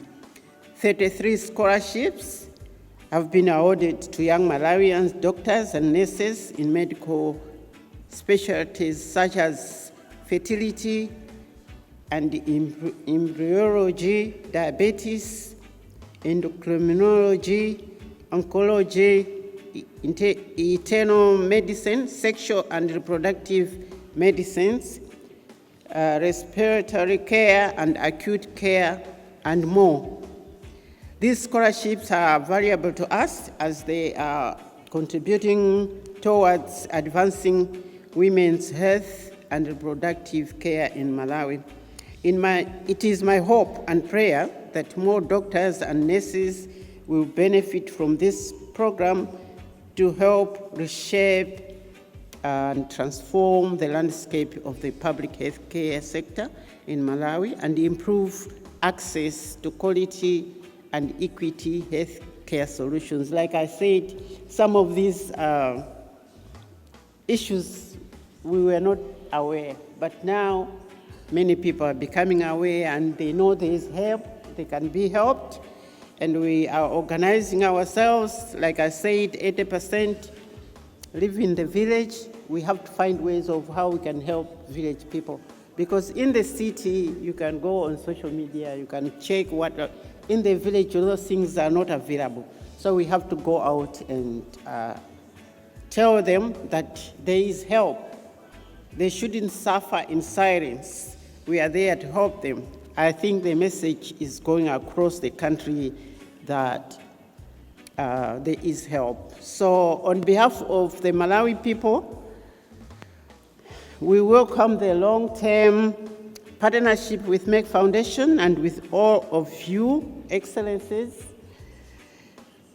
First Ladies of Africa, to establish a strong platform of specialized and well-trained health experts to transform healthcare sector in Malawi and the rest of Africa. I thank you all for your attention, and once again, happy 5th anniversary to Merck Foundation. Thank you.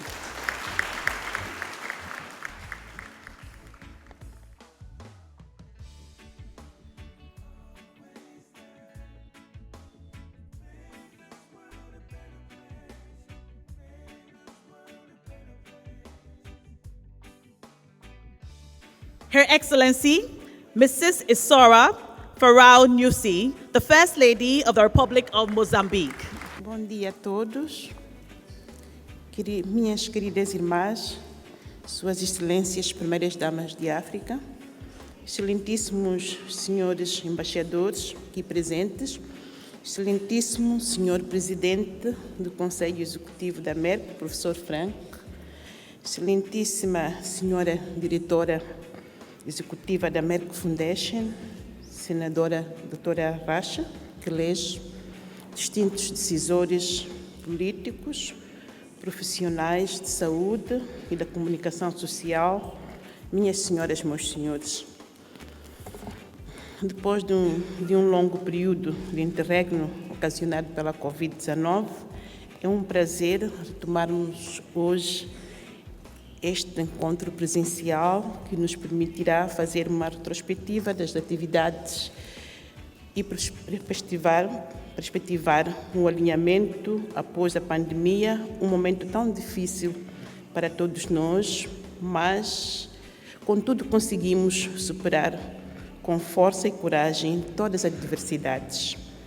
Com muita satisfação, junto-me às minhas irmãs primeiras damas africanas, nesta 9ª edição da Merck Foundation, Ásia Luminary, como convidada, e auguro que neste tão importante e respeitado fórum possamos partilhar, construir, aprimorar com novas ideias e práticas as nossas estratégias de intervenção para melhor exercício das nossas atividades sociais em prol das camadas desfavorecidas, vivendo em situação de vulnerabilidade, tendo como um dos autores da parceria à Fundação Merck Foundation.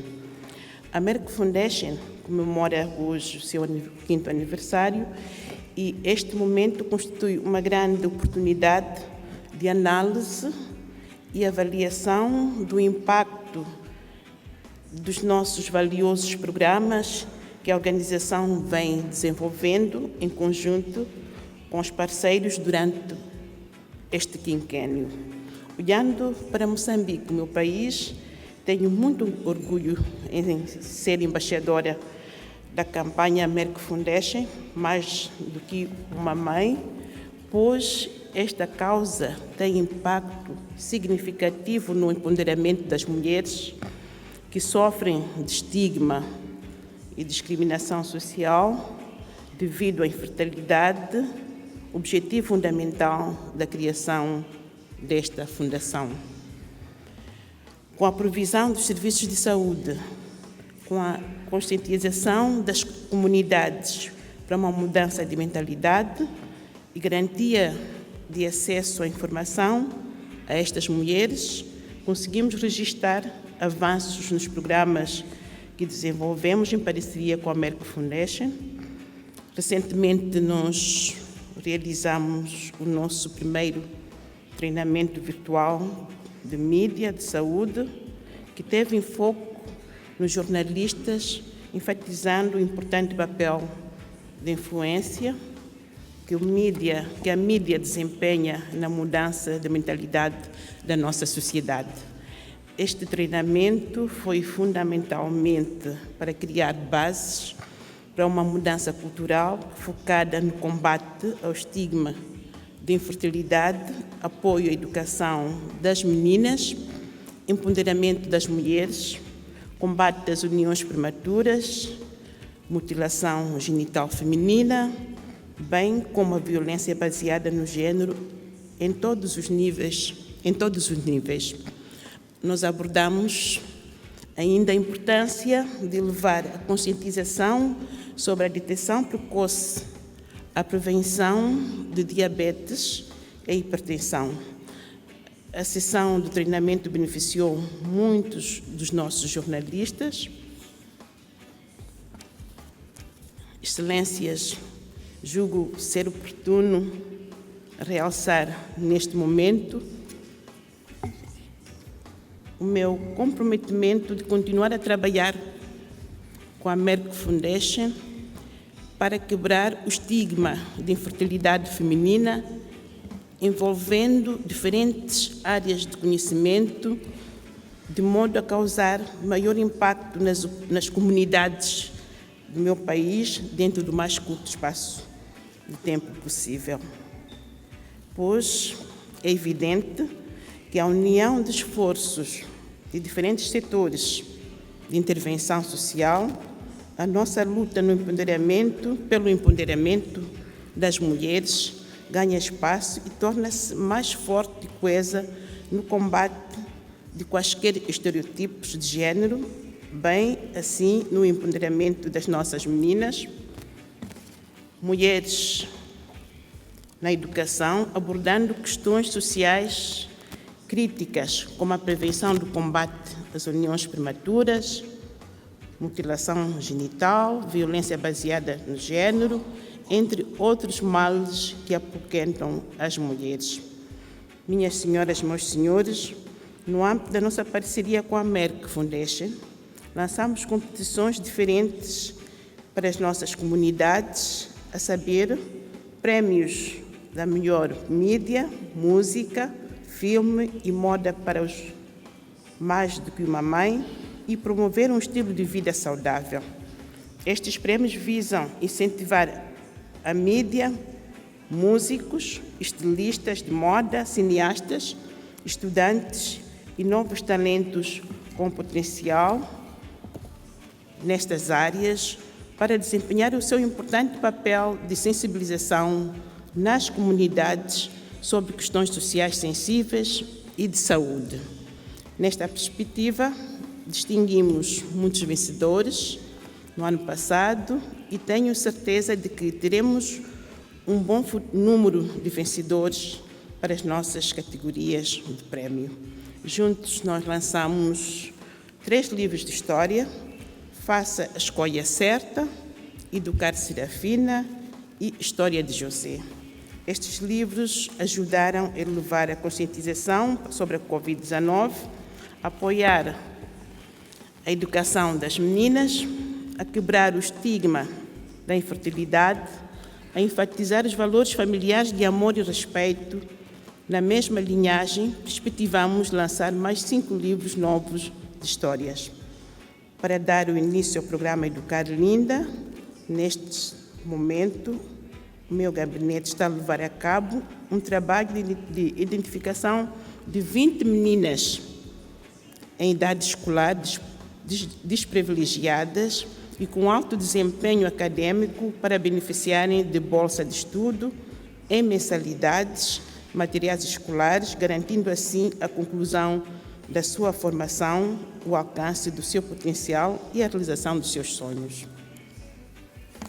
Estimados participantes, durante a pandemia do coronavírus, todos percebemos a importância da existência de um sistema de saúde público forte e a necessidade de conscientização da comunidade. Neste sentido, gostaria de agradecer à Merck Foundation pelo seu apoio contínuo e partilhar o resultado da nossa parceria no Programa Nacional dos Pontos Azuis para Diabetes da Merck Foundation. No âmbito deste programa, fornecemos 14 bolsas de estudo aos nossos médicos locais para o curso de mestrado online em diabetes, endossando pela diabetes 19. Estou muito feliz que 5 dos doutores tenham concluído o curso com sucesso e que os outros estejam a frequentar o programa. É nosso desejo que, terminado o curso, estes médicos estejam aptos para estabelecer uma clínica de diabetes nos centros de saúde, hospitais de afetação, capacitada para a prevenção e gestão da doença nas suas respectivas comunidades. Estamos ansiosos em matricular mais médicos para o curso de mestrado em diabetes. Em breve, inscrever novos médicos em muitas outras especialidades, em parceria com o Ministério da Saúde de Moçambique. Deste modo, pretendemos melhorar o acesso dos nossos pacientes. Em cuidados de saúde equitativos e de qualidade no país. Partilharei convosco o resultado na nossa próxima reunião.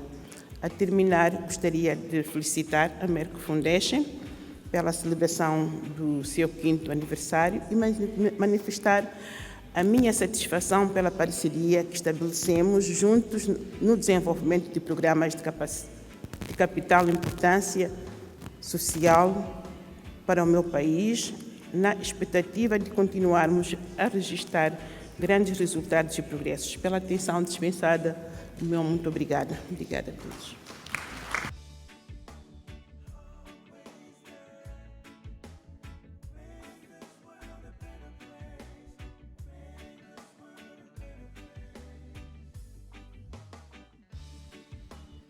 Her Excellency, Mrs. Monica Gengos, the First Lady of the Republic of Namibia.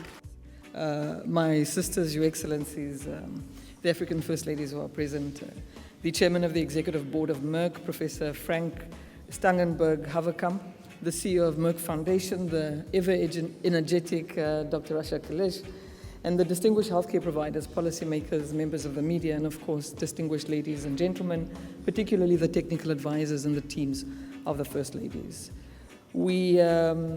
I've listened carefully, and I don't want to repeat what has already been said, so I think it's really a summary. My sister from Botswana spoke very clearly about the importance of data and how a lot of the data is in the private sector and not in the public health systems. My sister from Burundi spoke about stigma and how women are blamed even for infertility. And as First Ladies, I'm sure many of you will agree, we also experience this. The president makes a mistake, it's the First Lady. Then sometimes the president is a good man, but the wife is a problem. We do this at community level, we do it at political level, and we do it at the level of infertility, where often infertility is made as if it's a woman's issue. And a man who has not been tested to see if the infertility comes from his side will blame the wife, his family will blame the wife. So we must resolve this issue. So that was a very important point raised by my sister from Burundi. My sister from DRC talked about the fragility of healthcare systems, not only during COVID, but historically and present. My sister from Gambia made a very important point about why we need to integrate services and add issues, add NCDs, add healthcare issues like obstetrics fistula, which also suffers a lot from lack of access to information, also suffers a lot from stigma. My sister from Ghana spoke about the importance of strong partnerships and really highlighted the strength of this partnership with Merck Foundation that all of us share. And I would like to really agree with you on that. Liberia talked about the impact of conflict on healthcare systems and the urgent need to rebuild healthcare infrastructure, as well as ensure access to quality and equitable healthcare. Malawi made an important point, which to an extent we also saw, is how secret infertility is kept. Often you don't know a couple is struggling with this, but the first thing all of us do at weddings is say to the new couple, when are the babies coming? I've stopped asking people. I've stopped talking about my children in front of people because I've realized when there's a silence, it means this person doesn't have children and we don't know why. So I've also become much more sensitive in how I deal with the issue of children, because we must never assume everybody has children. My sister from Mozambique spoke about the influence of media in shifting societal mindsets and negating stigma, because media can either increase the stigma or reduce it. And I've seen very responsible reporting in countries where Merck is running media training, like Namibia, where there is a difference in how we're reporting on these issues. So you heard a lot of similar things. A lot of the programs are similar. But one thing that you didn't hear any of us talk about is the integration of infertility treatment in public healthcare systems. Because that is the one thing we are all struggling with. I know there's policymakers and academics in the room. And the cost of providing this treatment is often what we see. But what we're not seeing is the hidden cost of what it takes to treat a society that does not want to deal with an issue. And often what we're not talking about enough is the burden that couples or individuals who suffer from infertility go through in order to fund their treatment, whether it's in different countries, like the First Lady of Botswana said, or trying to find money to pay private healthcare providers in their own countries for infertility treatment, which often isn't entirely successful. So what Merck is doing is what it can do. It's dealing with our mindsets, and it's really creating an environment where we all understand that the end goal is to make access and affordability of infertility treatment key as we deal with all of the societal issues at the same time. We've done very similar things to what all of the First Ladies have done with Merck in terms of postgraduate programs for doctors, the media awards, the scholarships, the Educating Linda programs. There was an Empowering Burner program where women received money for their economic projects. We did the storybooks. One thing I was grateful for Merck on the storybooks is we changed the names and some of the scenarios to suit the Namibian context. Because as much as things are very similar across the continent, they are also very different.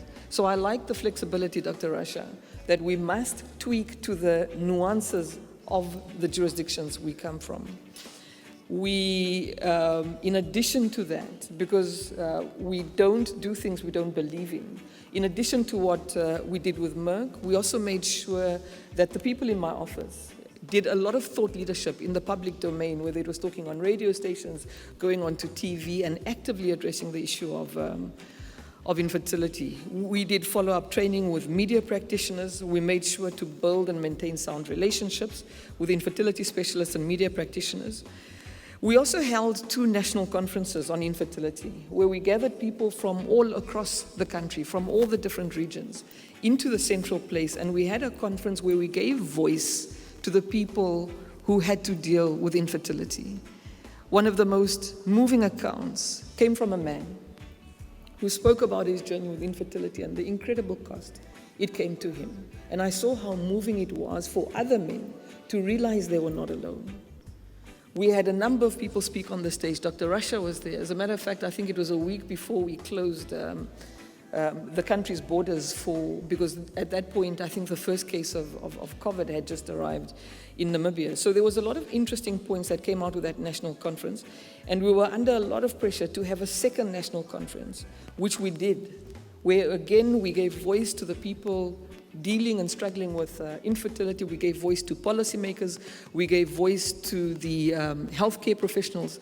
Because as First Ladies, as we sit here, we do not know more about infertility than the healthcare professionals and the policymakers who are here. Our role is to amplify and make sure that access to information goes through, and we provide the leadership that you heard from today that is being provided by First Ladies. I quickly want to end by sharing some of the things that we saw very clearly is the integration of infertility care with mental health care. We certainly had to provide some mental health care support from some of the people who attended the infertility workshops. One of the things that came out the most in the conference was people saying to us, I thought I was alone. I didn't realize that so many other people are going through exactly what I'm going through. My sister from Malawi mentioned this. The other thing that we saw is the high numbers of women who are rejected by their partners due to infertility issues and who started to use alcohol. So we had to intervene on psychosocial issues like substance abuse, but also to refer them to psychological treatment and support services, and also assist them to access legal services, because often there's divorce proceedings as a result when family mediation doesn't work. We linked couples to adoption services. Not everybody wants to adopt, but there were certainly many breakthroughs with some couples who had accepted, who had gone through the treatments, they had no money left, but they still wanted a child and were happy and ready to adopt. We did talks and presentations in churches so that we could also enable churches and religious organizations to understand and accept that there is a way to deal with conflict and issues around infertility. There was a WhatsApp group created where often key messages, particularly from Merck Foundation, were shared on these WhatsApp groups, and just to make sure that the people participating did not feel alone. So there's very different approaches that are used, but ultimately, infertility isn't a single issue. It has so many aspects to it. So the multi-dimensional approach that you're seeing being used by Merck Foundation and that you're seeing that the First Ladies are applying in their respective countries is exceptionally important. It's exceptionally important, Dr. Rasha, to have this conference now, because all of us are focused very much on COVID and all of the consequences. So issues like infertility that we've historically neglected are even lower in our priority list than what they used to be. So thank you for the timing. I think the timing has been perfect. Thank you, my sisters, for your presence and for Merck Foundation for recognizing the impact and importance of the role of First Ladies and advocacy. Thank you very much.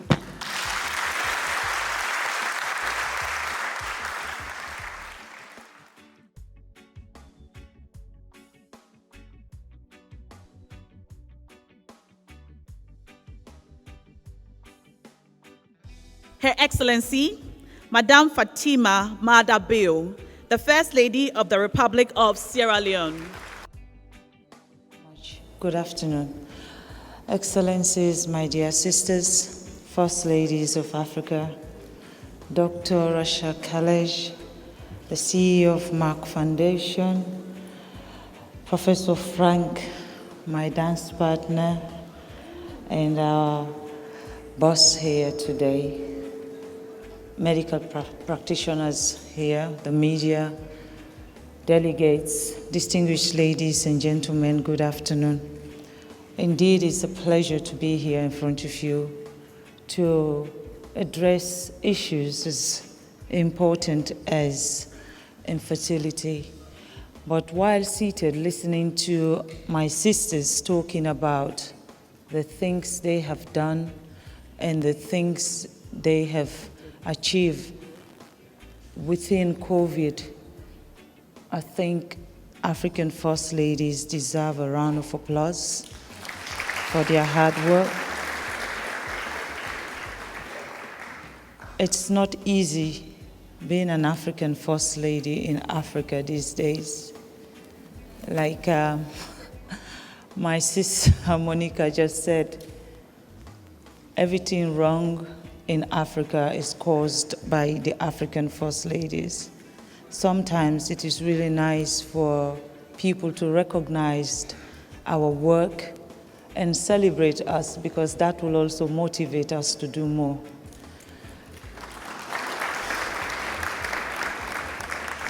I want to take this opportunity to say thank you to all of you health workers for your wonderful, wonderful work that you did in saving Africa from COVID-19. When COVID-19 started, the statistics that was out there actually said it was Africa that was going to suffer the most. But what they did not put in that data is the resilience that our health workers have. It is the courage and the love our health workers have for our continent. So, while other people or other health workers were running away, ours in Africa, we are standing the battle to save Africa. And we can say COVID-19 came, but COVID-19 understand that Africa was not the place for it to stay. Thank you. Talking about infertility brings me back to the work I do. I've been a First Lady since 2018, which is not long. But then the issue of gender equality and the issue of children has been part of my life since the age of 16, because I do understand what it means to have equality. When you come from a family like mine, the boys are always priority. Us, the girls, have to toe the line and allow the boys to thrive. So I have always believed that we can do something to change that. And now having the platform as the First Lady of Sierra Leone, I have channeled all my energy to focusing on gender equality, gender issues, rape, and early marriage. I channeled my energy on that, not because I feel like infertility is not priority. I think that women has to be given the voice to speak up. And when they have that voice to speak up, definitely, infertility will not be a stranger. We will talk about it. The issues that women go through are so enormous in Africa today, but our silence also is too deafening. And that's the reason why, as the First Lady of Sierra Leone, I have been choosing my subject, all the taboo subject. So every year I have an agenda. When I started a campaign called Hands Off Our Girls, and Hands Off Our Girls focuses on early marriage, teenage pregnancy, and rape. And I want to say thank you to my sisters, First Ladies, who came to Sierra Leone, where we actually had a public display and protest on the street of Freetown to just say enough is enough. That was the beginning of a revolution. And that campaign has transcended beyond the borders of Sierra Leone today. And when the COVID-19 started, I thought, okay, we are not able to congregate. What is it that I can do? But before that, I've had the wonderful opportunity to meet with Professor Frank and Rasha, and I have been blessed by Merck Foundation to support 42 doctors from my country to go and study, to be qualified for cancer, oncologists, and palliative care. While we were training these doctors, I was more worried about these doctors coming back home because they needed the facility to practice. When you train the doctors and they have such qualifications and they come back home, they don't have the avenue to practice, they're going to go to another country. And that started the project that I'm on right now, which is building a 500-bed hospital that will focus on our health facilities. And these doctors have all finished their studies, and they have all come back to Sierra Leone. They've started practicing, started helping our people. Before now, that didn't happen. June this year, I had the honor also to host Rasha in Sierra Leone, because I was also blessed for the United Nations Women's to ask that I host the sexual reproductive 10th year anniversary in Sierra Leone. So I had 950 delegates who came to Sierra Leone from 42 countries. And Rasha Kelej was one of the people who actually went to be our guest speaker to talk about this issue, talk about infertility, talk about what women can do to break the silence. And I want to say thank you, because your contribution also has enlightened the women and men of Sierra Leone. Infertility is not just a woman's problem, it's everybody's problem.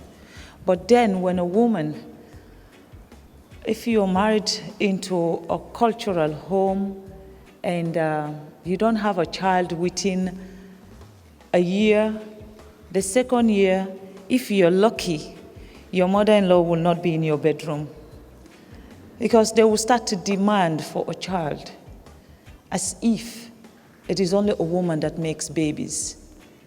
I think babies are made by two people, a woman and a man. If a woman is not able to be pregnant, the possibility could also be that the man is not able to pregnate the woman. But in Africa, they don't see it that way. When a woman is not pregnant, when they get married, immediately it is their fault. And then the threat they come up with in this, our traditional family, we're going to have another wife for your husband. As if bringing another wife will solve the problem, if the problem is actually the man. Even if you bring 10 wives, they will not have children unless the man treats themselves and understand that the infertility problem is their problem.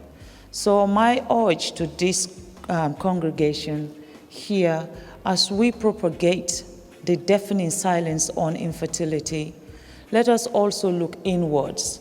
Let us also look into our homes and check who is the problem. And the only way we can do that is by testing each other. It's about taking the treatment that is needed for everyone, male and female, and then we will have a solution.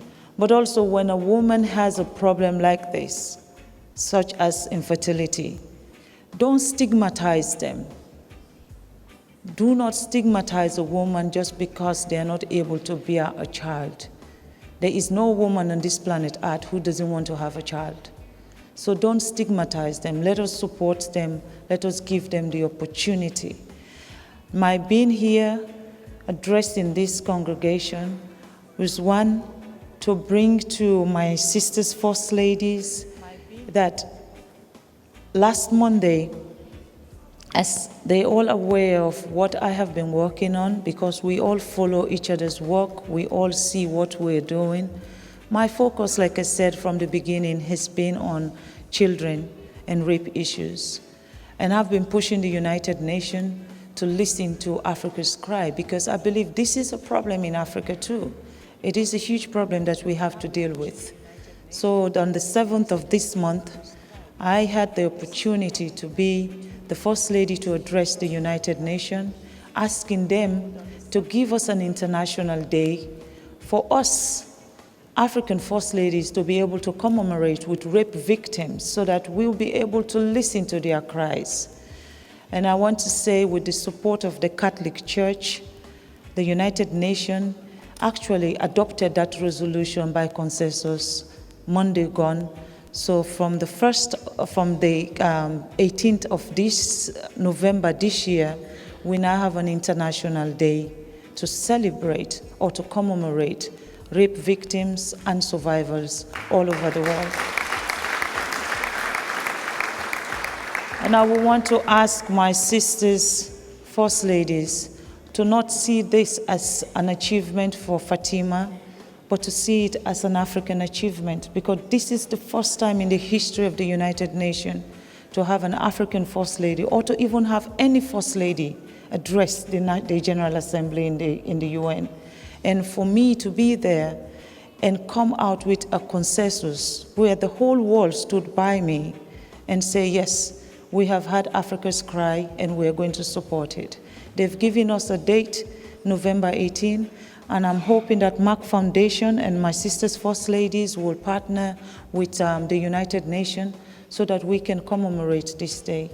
And I want to say thank you, because this is what I have been focusing on. But I'm going to make a pledge to Merck Foundation today that I am going to also now put infertility as one of my priority list, because I know one thing: when I focus on an agenda, I focus with that agenda with my life, and infertility will be my agenda, and I'll pursue it and make sure Sierra Leone will talk about infertility and the support that Sierra Leone needs for infertility, women and men. We will find a solution to it. I want to say thank you for your ever always supportive sisterly advice and love. Thank you for training my doctors. And have I had enough with what I've had all my sisters talking about what they have got from Merck Foundation? I'm hoping my own list will be great next time I stand here. Please, I know you are supporting, you actually contacted us for the education. I could not bring education to you because we have already given free education in Sierra Leone, which the government is paying for. So asking you to support girls for free education, to support girls for their education, I think for me it would be like ripping you off, because they already have that facility. But what I will ask from Merck Foundation is that when we now start cascading these infertility issues, please make those women priority also, because when they come out and speak about an issue like this, they are going to be stigmatized, and we should be there to support them and make them know that they are not in this alone. So thank you so very much, distinguished ladies and gentlemen. May God help us all. Thank you.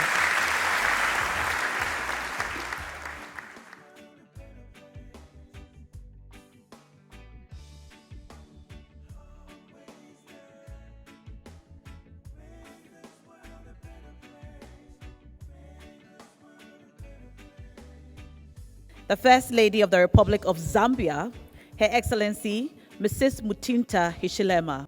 Good afternoon to you all. I'm sure you agree with me that the veterans have spoken. It's unfortunately that we had to follow the alphabetical order. Our First Lady's President of Namibia should have been the last one to speak. Your Excellencies, all First Ladies present, Professor Dr. Frank Stangenberg-Haverkamp, Merck Foundation Chairman, Dr. Rasha Kelej, Chief Executive of Merck Foundation Senator, Merck Foundation, partners and alumni, the media, distinguished ladies and gentlemen, all protocols observed. Greetings to you all and happy 5th anniversary Merck Foundation. I'm very excited to join you today for the first time as a member of the prestige platform Merck Foundation First Ladies Initiative, 9th edition of Merck Foundation Africa, Asia, Luminary. As a new member, I'm looking forward to working closely with you all to achieve our goals as First Ladies, to support our communities and strengthen our nations.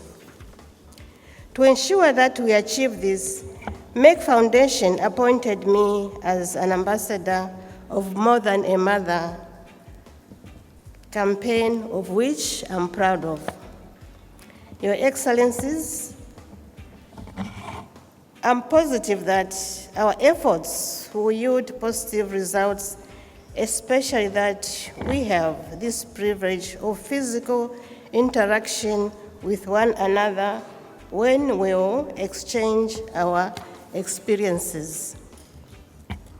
My dear sisters, we cannot underestimate the power of collaboration in achieving our agendas in our respective countries. We have to join hands, exchange experiences, and work around the clock in close collaboration to continue serving our countries. Therefore, such meetings, either in person or virtual, are very important. Your Excellencies, I must state that since we took office, we have embarked on a joint program with Merck Foundation called Educating Linda. To support girl education, we provide scholarship to girls to complete their tertiary education. So far, a total of 22 girls have been captured under this program and have received scholarship to cover their tuition fees of nursing and social programs in universities. This scholarship will continue until they complete their education successfully. This program is aligned to my vision of supporting and empowering a girl child. I strongly believe that girl education will help reduce the many challenges women have on vulnerability as they eventually attain economic independence. Ladies and gentlemen, we all know that girl education is one of the most critical areas of women empowerment. It is also an area that represents some of the distinct examples of discrimination women suffer. While educating girls leads our nation to a better future, it helps to strengthen our families, communities, and countries at all levels, and helps end child marriage and improve the status of every member in the family. Therefore, we have broadened our focus area in supporting girl education by also attending to primary and early childhood education. I'm glad to report that as a first initiative, Merck Foundation donated 3,000 sets school items to distribute to school to support their education. I must also mention that I'm alive to the fact that Merck Foundation has worked with other First Ladies in the previous governments in Zambia before. We are grateful as a country for the support rendered in various programs that they conducted and implemented in various sectors such as media and health. As a country, we can attest that the health sector benefited tremendously from your support through the specialized training of our medical doctors. We will continue to scale up the program with the aim to establish a strong platform of skilled, well-trained healthcare experts in the health sector in my country. I'm sincerely grateful of Merck Foundation for your continued support in my country. I'm also eagerly looking forward to a much more strengthened partnership with all of you, Your Excellencies, in order to better our countries. I thank you so much for your attention.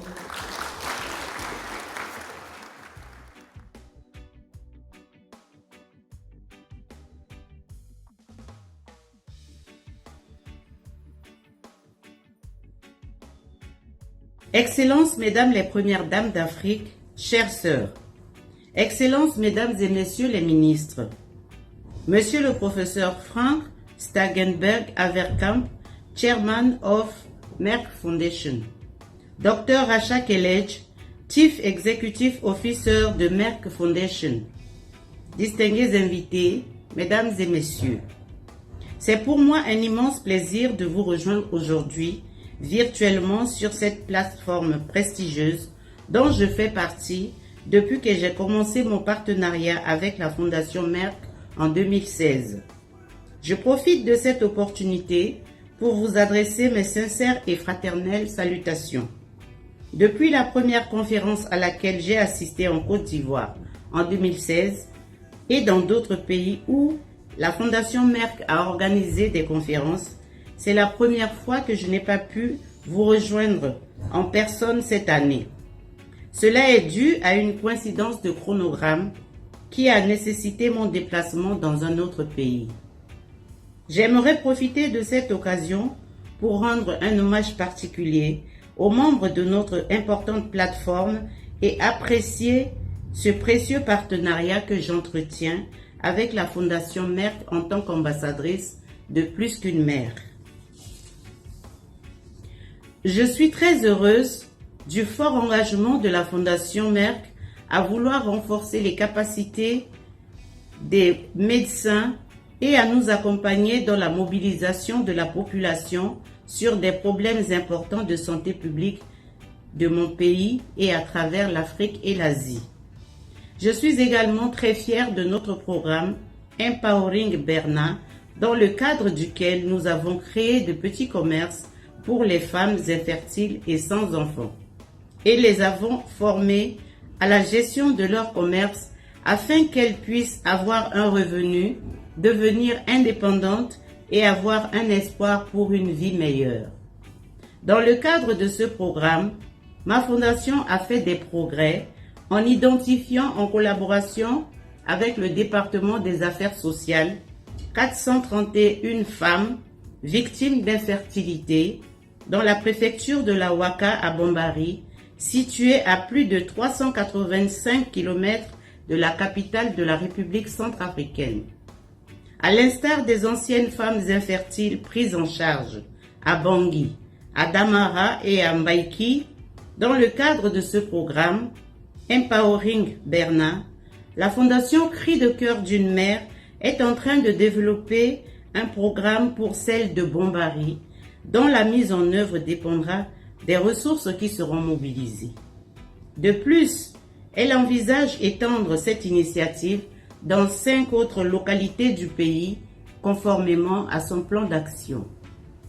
Au nom de mon pays, la République centrafricaine, je suis très fière et très heureuse de m'associer à la Fondation et de travailler en étroite collaboration avec elle, car elle nous aide à faire progresser et à renforcer le système de santé en Centrafrique en offrant des bourses à nos médecins locaux dans diverses spécialités médicales. Jusqu'à présent, une bourse dans le domaine de l'oncologie et 4 dans le domaine du diabète ont été déjà accordées par la Fondation Merck. Pour mon pays, les besoins en spécialistes dans le domaine de l'oncologie et du diabète sont encore énormes.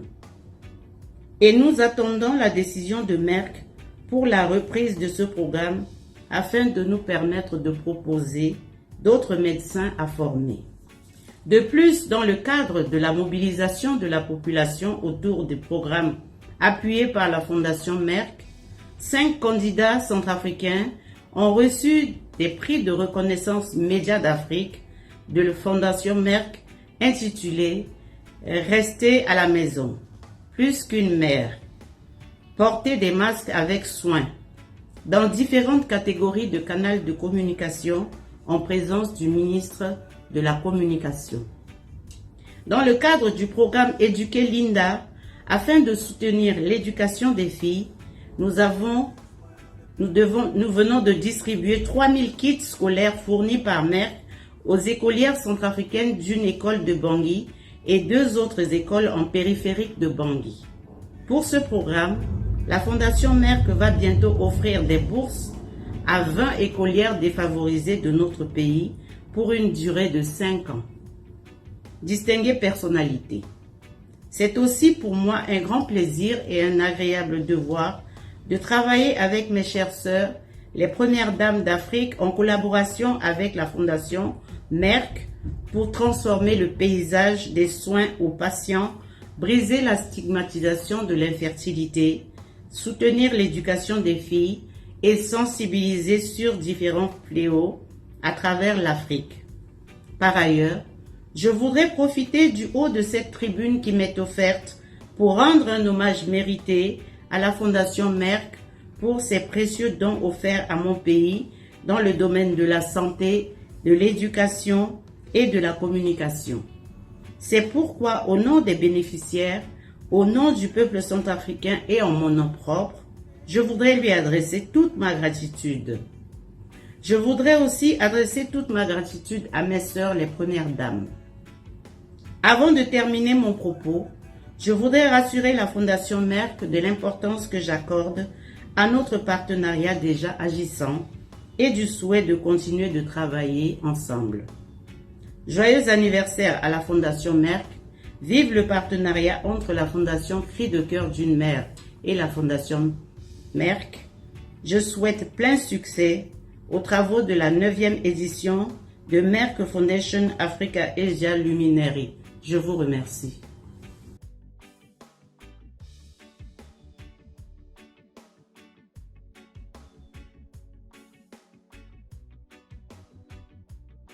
My dear sisters, Your Excellencies, First Ladies, Chairman of Executive Board of Merck, Professor Dr. Frank Stangenberg-Haverkamp, CEO of Merck Foundation, Senator Dr. Rasha Kelej, ladies and gentlemen.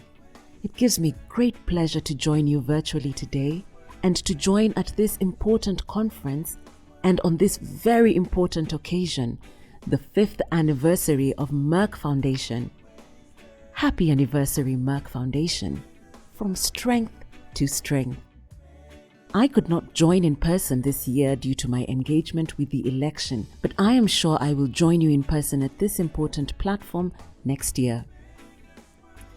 I am very impressed to hear from you all, my dear sisters, about your experiences and the amazing success of your long-term partnership with Merck Foundation during the past 5 years. I would like to share that I am working with my team and Merck Foundation to start our partnership, specially to implement the Educating Linda program, which aims to empower girls through education and end child marriage.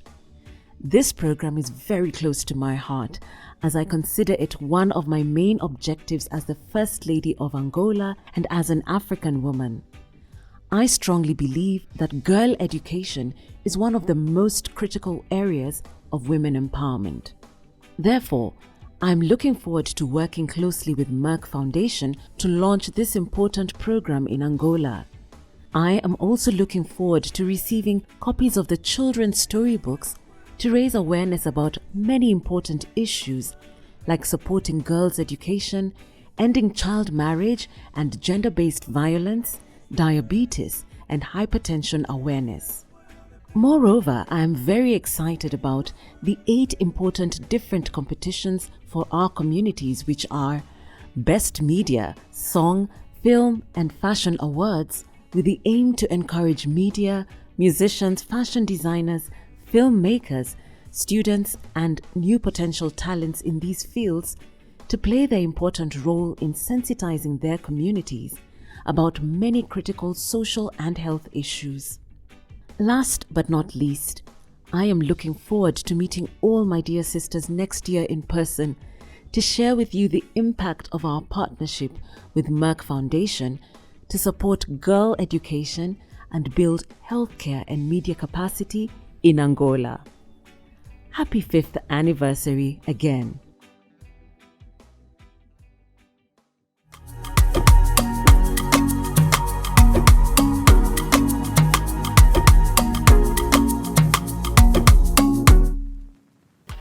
Good morning, Good morning, Your Excellencies, the First Ladies of Africa.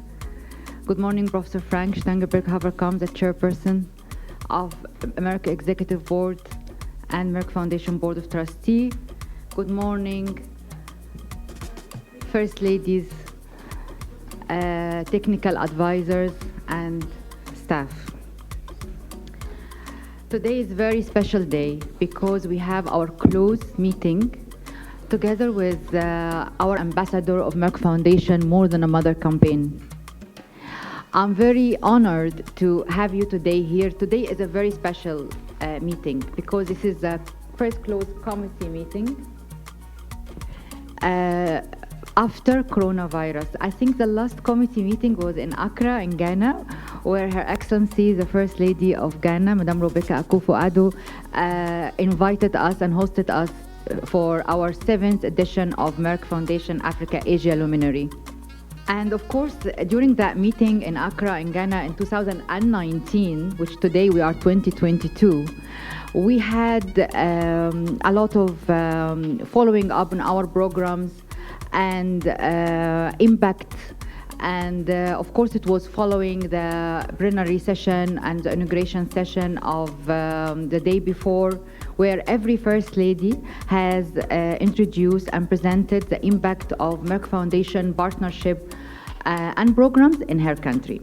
And I was very much impressed and proud and delighted to hear yesterday all the improvement that we have done, not only from the start of our partnership, but also during the coronavirus pandemic, which everyone was expecting that it will slow us down and will not make us continue with our vision because and our mission, because everyone was focusing on emergency strategy of corona pandemic, safety and health aspects and so on. But because we believed in the strategy of building healthcare capacity since 2012, actually, this proved that our strategy was really the correct strategy, and it was a strong one, and everyone now understands the impact of developing and advancing the healthcare sector, especially the public sector.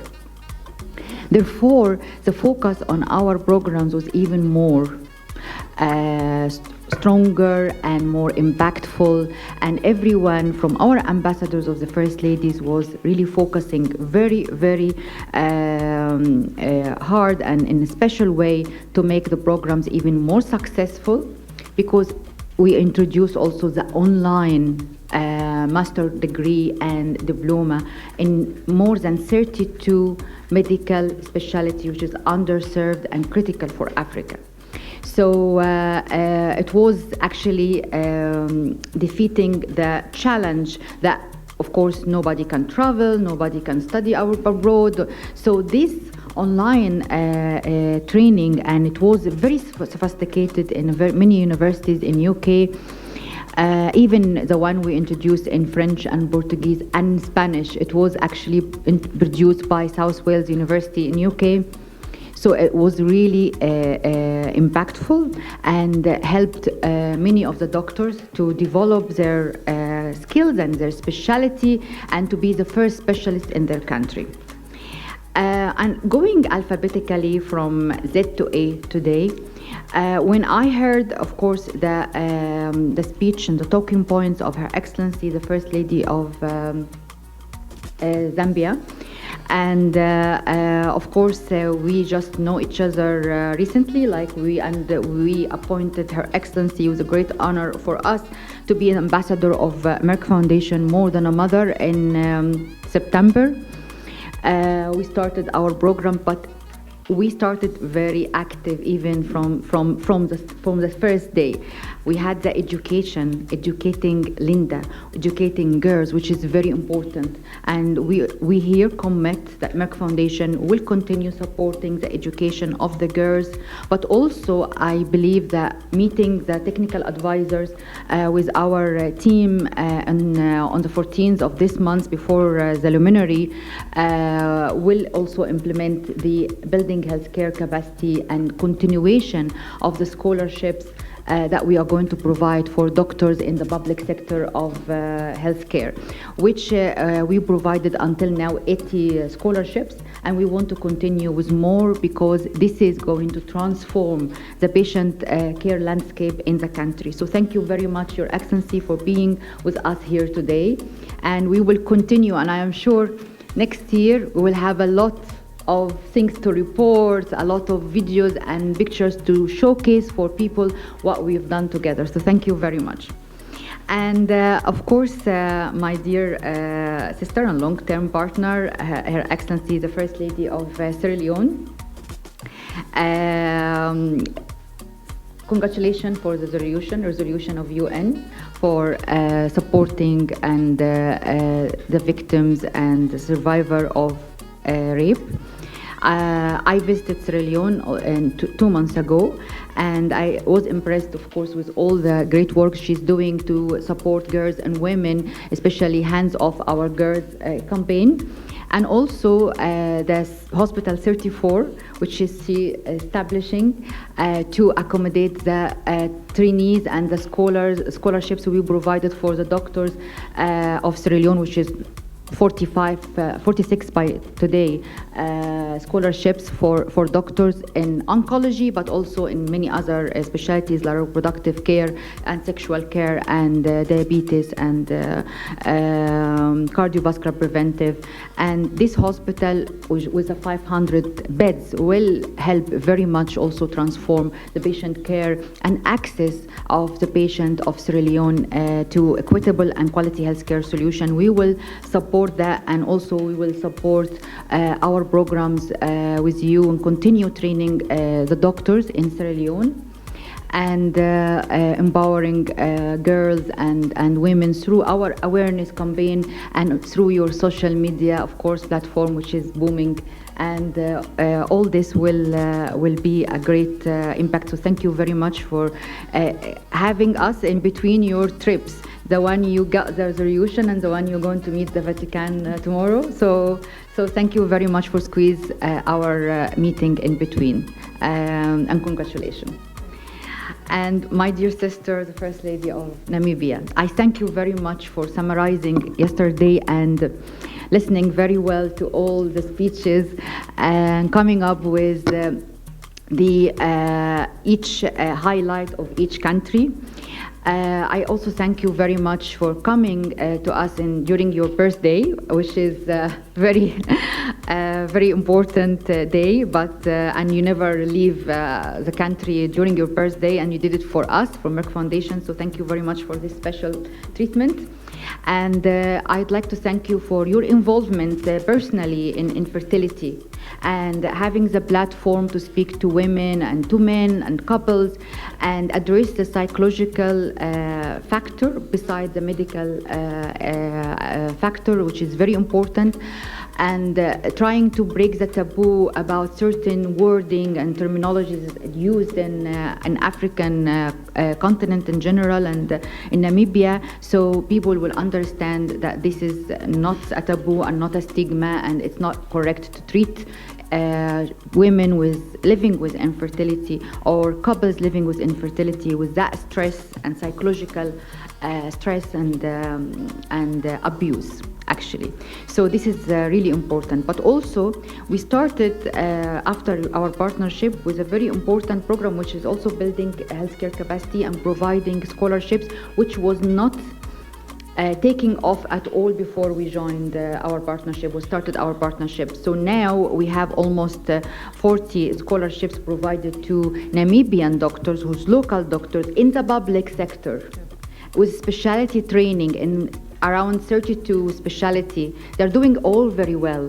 And before that, the specialist was only in the private sector, and mostly maybe foreigner like South African and other nationalities, and few Namibian. But I think this transformation will make amazing addition to the healthcare in Namibia and for patients and communities and families. So thank you very much for making this happen, because this will never happen without her support, definitely. So thank you very much. And for Her Excellency, the First Lady of Mozambique, thank you very much for coming to us in our meeting in after Corona, long time. The last time we met, it was in 2019. In MFFLI, and I promised that we are coming to visit Mozambique to launch our programs, but I would like to thank you also for contributing to the community awareness through your team regarding the media awards and the other awards that we are doing to raise awareness about breaking the stigma on fertility and educating girls education, and the storybooks we distributed.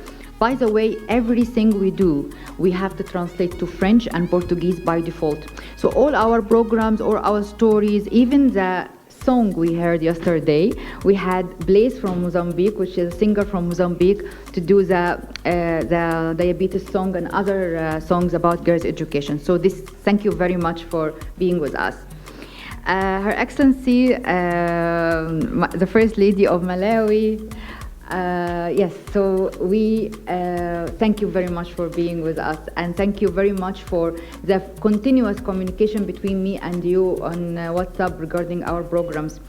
I'd like very much your passion about infertility and how you actually inviting everyone that was our programs in Merck Foundation, either doctors who graduated from the scholarships, or educating the girls' education and the scholars of the girls' education, and the fertile couples and the women that suffer infertility, to the State House from time to time to have a dialogue with them and to encourage them to speak up and to figure out the things that you want to include in your program. This is very important for us.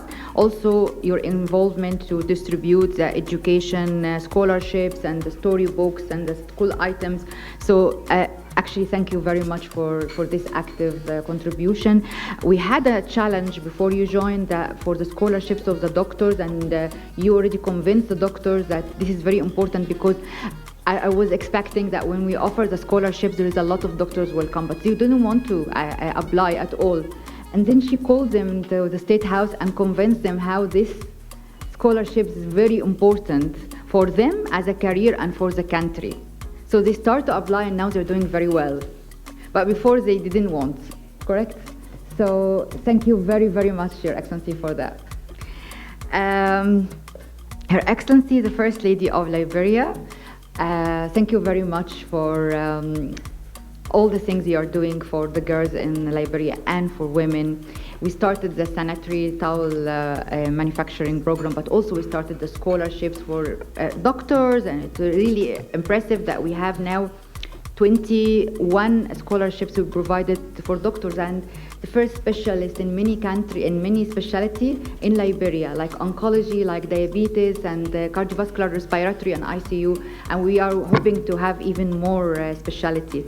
And of course, girls' education and the scholarships we provided for girls. So thank you very much for this, and for acknowledging our work and myself during the speech, your speech. Thank you very much for that. And I hope that we continue and we come to Liberia also to visit. Your Excellency, the First Lady of Ghana, I'd like to thank you for many things. First, of course, hosting the Luminary in 2019, which was an amazing memory, and actually something that we cannot even aspire to make similar, because it was really lovely. It was lovely. We enjoyed it so much. And it was our last one before Corona, so the memory is still like still alive even now.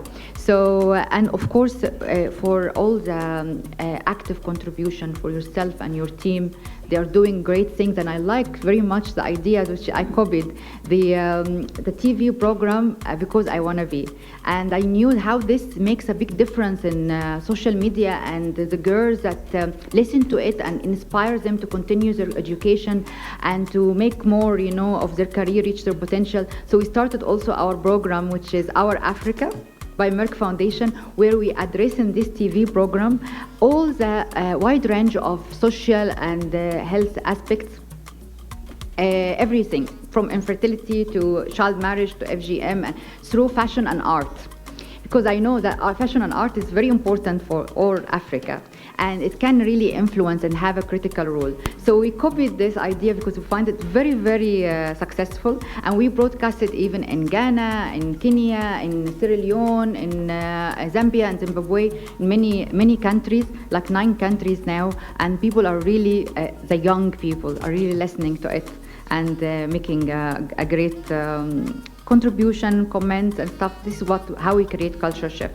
But of course, the scholarships also, we provided 112 scholarships for doctors, and this is really great also with your support because they trust, of course, the work of the First Lady Office and so on. So thank you very, very much, Your Excellency. Her Excellency, the First Lady of the Gambia. We started in 2017 in Cairo. Was the first attendees as a guest of honor for our first Luminary, where we launched Merck Foundation for the first time.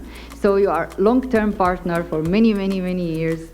And we achieved a lot of things, and you always support me even to introduce Merck Foundation to new First Ladies, and I appreciate that very much. I appreciate also your attention to disability, to fistula, to infertility, to building healthcare. You said that you have 150 applicants for doctors this year. So your involvement with each ministry is very appreciative, and we are supporting that. And we always meet and we discuss new programs and how we support. So thank you very much, Your Excellency. Your Excellency, the First Lady of the Democratic Republic of Congo, thank you for joining us for the first time in our Luminary. I hope that you're enjoying it, and it's good, and you join the next and the next and the next. And thank you very much. We met in 2020 during Corona, and once you joined, and since then we started our programs very strongly, and we want to even continue more and more. We've done a lot in girls' education, the awards of the media recognition, which is our 2 many winners from Congo, and of course the scholarships for diabetes, which is more than 35 by now. So of course we want to continue more, and we want to add more to our programs and our portfolio. And we meet, I'm sure we meet next year in Kinshasa with Professor Dr. Frank Stangenberg-Haverkamp, so we can launch our programs as well. So thank you very much for being with us today. Her Excellency, the First Lady of Burundi, I would like to thank you so much. Once for the beautiful song that your daughter made, Lucky, and dedicated for us, and sang it herself about more than a mother. And thank you also for the first public IVF that she established in Burundi. First public IVF, which I think the first public IVF in sub-Saharan East Africa, which is very important and very difficult, because I know that it's you know, there is a lot of challenges to achieve this, but we trained all the staff.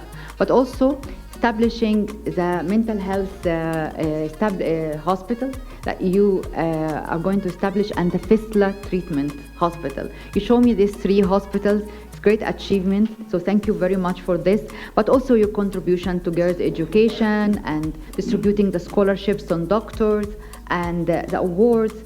So thank you and congratulations. Thank you very, very much. Of course, I will not miss Her Excellency, the First Lady of Botswana.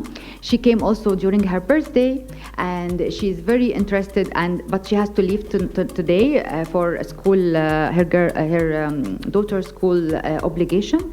But I would like to thank her for her contribution to the scholarships as well of the doctors, but also her contribution towards stopping GBV, gender-based violence. She's very passionate about this topic. So we contributed with her in this as well. And of course, as you said, the building fertility care capacity in the public sector. So it's very important. Who's not with us also today is Central African Republic. I will not miss mentioning her and wish her good health She's abroad, as we said, couldn't attend, but she attended with us since 2016, every year, continuously. So I thank her very much for her support and all the work she does for fertility and other work. Her Excellency, the First Lady of Zimbabwe, also she's not here today, but we worked so hard, and I visited Zimbabwe, and we worked so hard about also building healthcare capacity and girls' education, as well as Her Excellency, the First Lady of Nigeria. She couldn't come today because she is engaged in the election. She's sending a message to all of you saying that she's sorry that she was not being able to be here today, but it's out of her hand, and she sent her regards to all of you. So I thank her as well for all the hard work that we are doing together.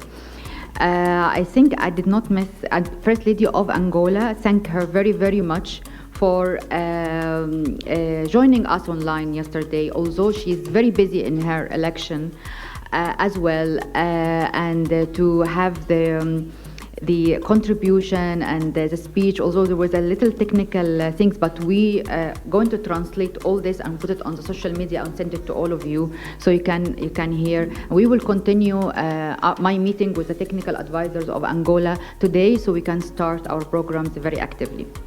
I finished, and I would like now to thank you, all of you, and also to invite Professor Frank Stangenberg-Haverkamp for a small keynote that he wants to address all of you.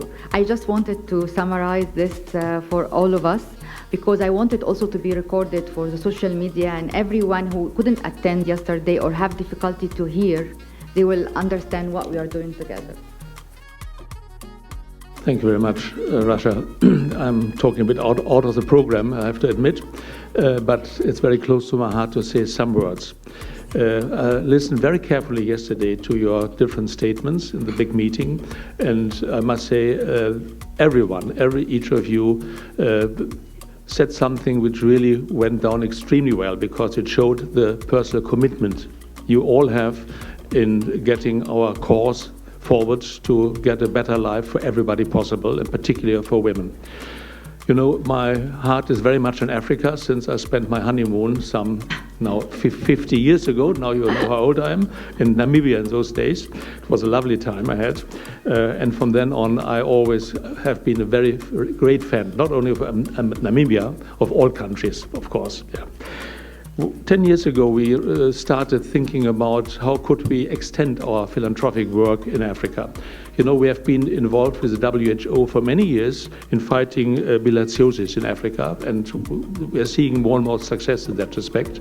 Then we came up with the idea that we should really do something for African women. I think that was the core of it, because I traveled Africa extensively, and I saw that the main cause why Africa is really functioning, is ticking, that's mainly by the women.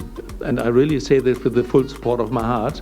If you travel in a Land Cruiser through Africa, you see women everywhere, on the fields, sitting at the street, selling on market stands and so on. I will not tell you what the men are doing during those times, but that's something different. You know it all. They're also working, of course. So that was when the whole idea of providing funding for what at the end turned out to be the Merck Foundation. We were very fortunate that we found a CEO which is very forceful, very strong-minded, and really, I don't want to mention any name, of course, but we all know who it is, and of course she is a part of the success of it. But the biggest part of the success are you, the First Ladies. Without, I really mean it, and I always tell my colleagues also in Darmstadt, you see, every dollar, every pound sterling, every euro spent in this cause is worthwhile, because the support of the First Ladies in Africa makes this success possible. Look at all the NGOs that spent billions over the years, yeah, with hardly the same success we have with our budget and with your help. And I really would like to thank you from my deepest heart that you do it. It's not a natural thing to do, but of course you use your position as First Ladies in the best possible way. And that's something very unique to Africa as well. A First Lady in Europe hasn't got that power and that influence, but you have it, and you use it well. So thank you very much for that, and please continue doing so. We will support you as good as we can. Thank you. Today we have our tradition that we read together a storybook that support one of the causes. Last time we read David's story. It was to support breaking infertility stigma and raising awareness about infertility for children since young age, from young age, and to establish a strong family value of love and respect for children and young people who read this story. This was David's story. Today we have two stories that really important for girl education and ending child marriage. The Jackeline Rescue to support girl education and end child marriage, and Ride into the Future to support girl education. So we will read Jackeline Rescue. So let's start with me, and then we will go alphabetically from First Lady of Gambia till the First Lady of Burundi. Okay. It's a bright sunny Tuesday morning, and the first lesson of the day is underway of the village primary school. The teacher, Mrs. Aisha, is testing her students' understanding of topic they treated a day before. Mrs. Aisha, who can tell me the square root of 81 multiplied by 7? Anyone? Yes, Grace. Me, madam. It's 12, madam. No, Grace, 12 is not the correct answer. Who else? I know, it's 13. And how did you arrive at that? I'm not sure, madam, but Grace said 12, and you said it was wrong, so I wanted to try 13. So now, square root has turned into exciting number in ascendancy. Are you serious, Robert?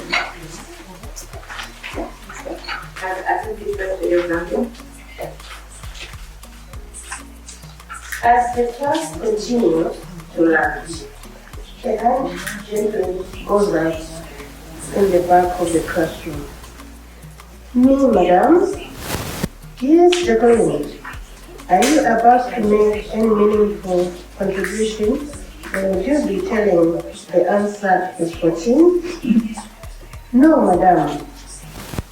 The square root of 81 is 9, and 9 multiplied by 7 squares. 7 equals 63. Wonderful. That is amazing, Jackeline. Give her a round of applause.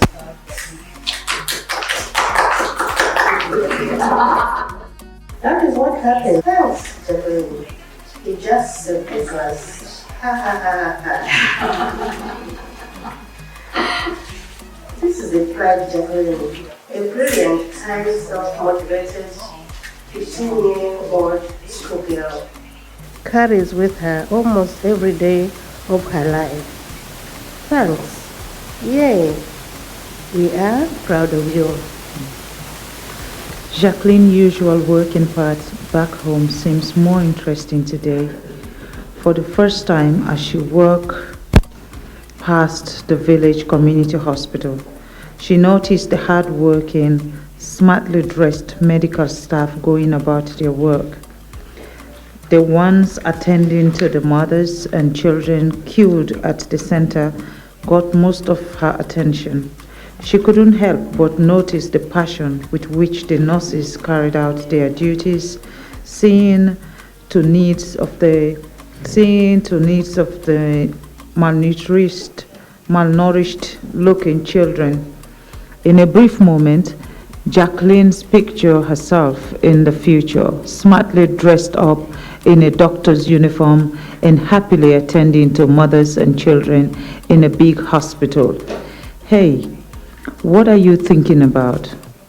I ask what you were thinking about. Oh, just a fanciful dream of being a doctor from kids. A pediatrician, you mean? Yes, working at a big hospital. That's a wonderful big dream. And dreams do happen, you know. At a young age, Jacqueline fully understands that this kind of dream can be achieved only through hard work. She has also grasped the harsh economic and financial realities of her family. Yes, I believe so. I need to work hard to make it happen. Despite all the potential stumbling blocks in her way, she is determined to finish her education to pursue this newfound dream. See you tomorrow. Don't forget to study for the test. Yes, Jackeline, thanks. Early the next morning, just before setting out to school, Jackeline's distressed-looking father called her to sit and have a very important talk with her. Jackeline, come over here and have a seat. We need to talk. We've been trying hard to see you through your education, but I can no longer afford to do so. I have run out of money. Most of your school fees I've been paying have been borrowed money.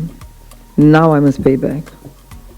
Okay, Father, but why are you telling me this? What would you have me do about it? Nothing. At this point, your mother and I have no choice but to marry you to Papa Sadiq. Assim conseguiremos dinheiro do seu dote para cuidar de nós mesmos e do teu irmão mais novo. Casamento? Pai, o que é isso?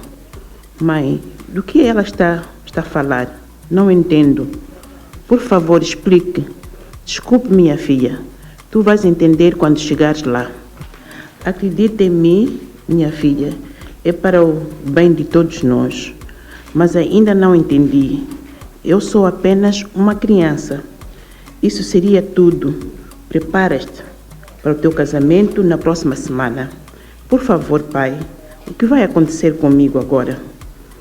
Com medo de fazer mais perguntas, Jackeline sai correndo de casa e começa a chorar tanto quanto as suas jovens pernas podem levá-la. Ela corre para a senhora Aisha, sua professora.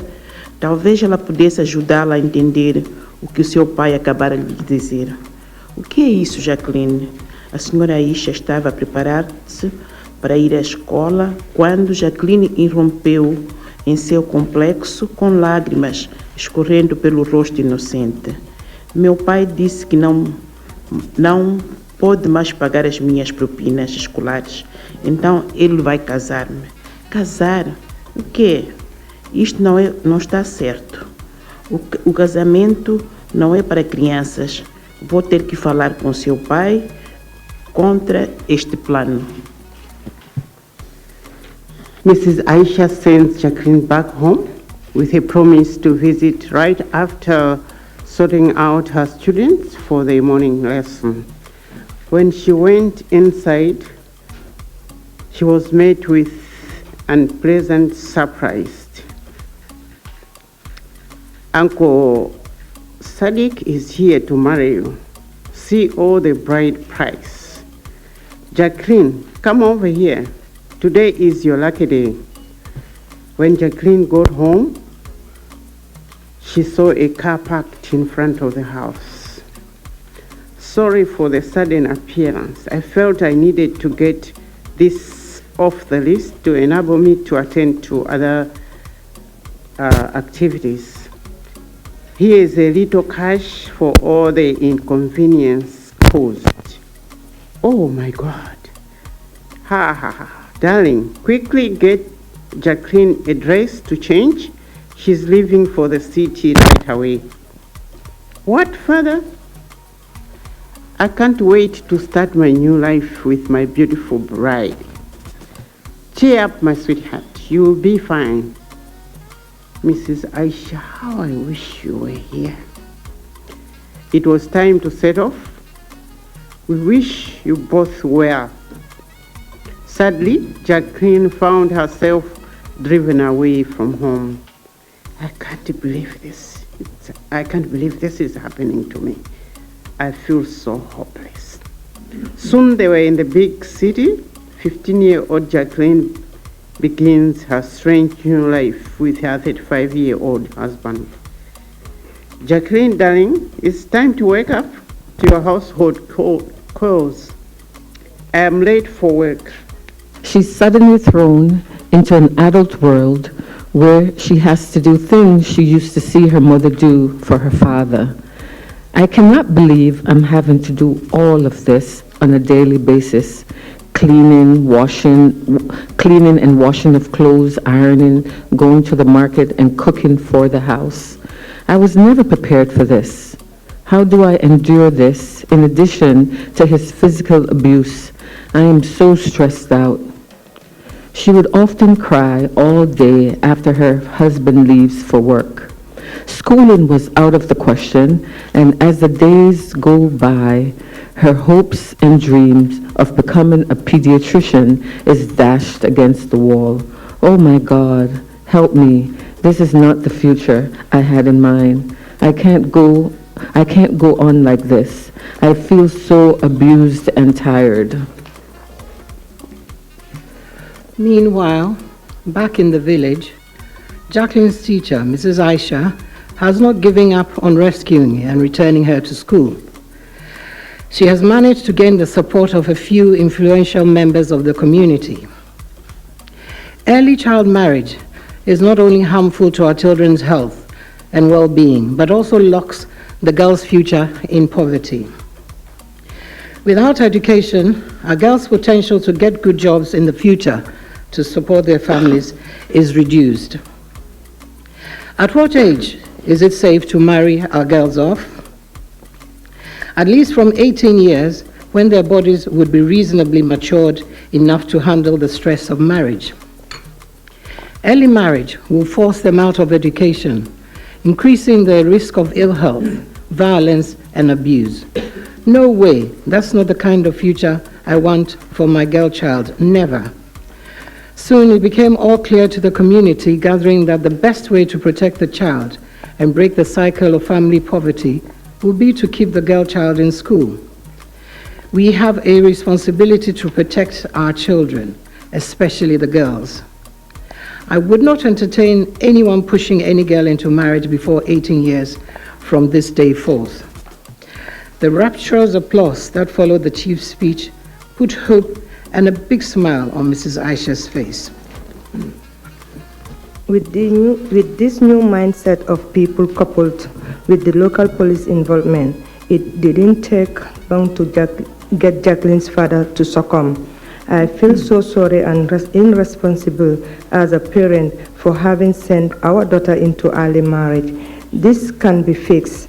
The earlier you show us where they lived in the city, the safer it might be for Jacqueline. Mrs. Isa, together with the police, traveled to the city earlier the next morning.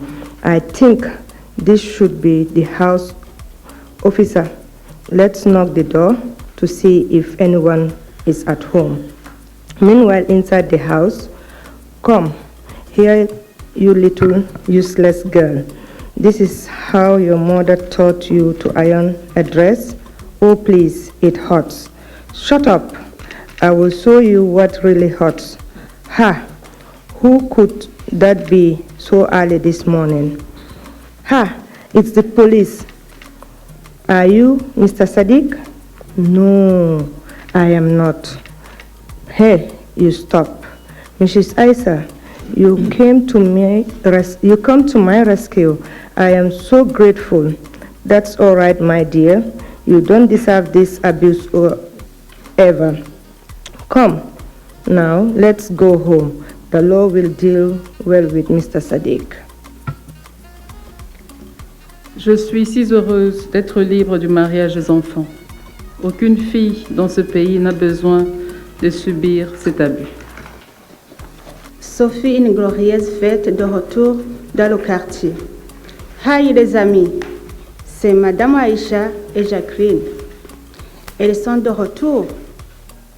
Les camarades de classe et amis de Jacqueline s'étaient tous réunis chez elle pour l'accueillir à nouveau. Content de te voir, Jacqueline. Vous nous avez tellement manqué. Vous m'avez tout manqué aussi. Un grand merci pour toutes vos prières et votre soutien. Après avoir considéré les tourments et le traitement indigne qu'elle a dû subir, l'école et le chef du village lui ont réservé un cadeau spécial.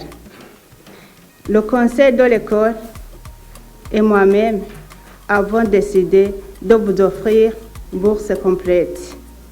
Les filles comme vous méritent tout le soutien nécessaire pour avoir un avenir meilleur. Oh mon Dieu, je ne peux pas le croire. Jacqueline était ravie. En fait, elle pouvait faire ce qu'elle avait toujours voulu faire. Oui, je suis de retour à l'école. C'est tellement génial. Some years later, Jacqueline completes her primary and secondary education with flying colors. Finally, I made it here. I'm going to equally study hard to graduate with a first class and proceeds to higher education. When she later graduates as a qualified pediatrician, her dream job. Yes, I made it. Alongside her profession, Jacqueline decides to turn her expertise and skills in cooking into a real business. She sets up Jackie Chow, an NGO back in the village with a special goal of catering for malnourished kids in the neighborhood. Occasionally, she runs a mobile clinic in the community to offer free health and screening sessions for families. It was her way of saying a big thank you for the rescue and support.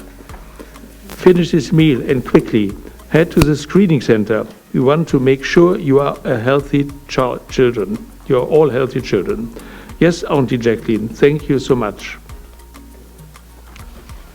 A story of child marriage, written and illustrated by Jones Aban.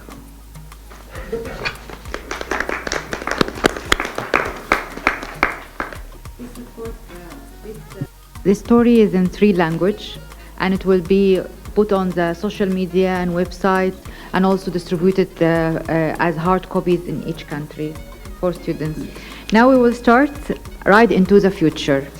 It's a bright school day again, and most of the children in the community are off early for classes. As usual, Grace, a young bright girl, can only look from the corridor of her home. Oh God, how I wish I was also dressed in my uniform to join them go to school. Grace, where are you? You are running late. The boy must return to Ma'am Siroa. Yes, Mother. And what is with the dropping face? Mother, when can I also join my friends too? Don't, Grace. We have discussed this already. Aside from the financial constraints, I have told you the walking distance to school is way too long and dangerous for a child like you. But I wish to go to school, Mom, and I become an engineer one day. That schooling and engineering ambitions can rest for now. You do as I say. Pick the items and off you go. Grace suddenly leaves the house and makes her way to the town center to deliver the goods. All I want is to be in school. How long will I continue to be left behind? There you go, Aunt Sewa. Thank you, Grace. Regards to your mother. The whole morning, as usual, was spent on errands, household chores, a little break, and more chores.